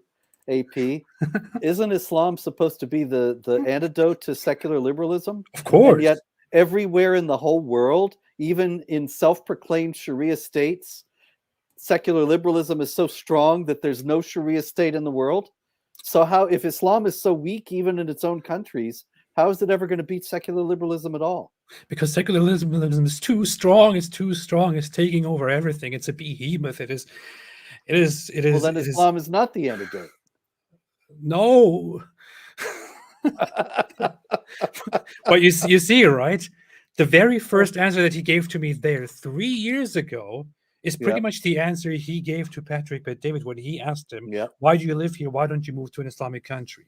And yet since then, the U.S. has left Afghanistan. Yeah. He could go. He would have a great time there. He could join in the stonings and the amputations and the whole deal. He would love it. And we already went through this, Daniel. We already went through this. I already pointed out to you that this does not make sense because any Muslim country is more Islamic than America. And he then listed his next excuse, which is, well, you know, those countries don't give me citizenship. Well, great, fantastic. Why not? Does he have a criminal record or something? I don't know, but why wouldn't they? You probably can move to some Muslim country and live there for a while and probably get your citizenship. And yeah, sure. There are Americans living in the Islamic Republic of Iran. They're interviewed on press TV fairly often, and they trot them out to show how great Sharia is and how terrible America is. And they're Americans. They live in Tehran or elsewhere in the country. They actually have a very privileged position because of their propaganda value.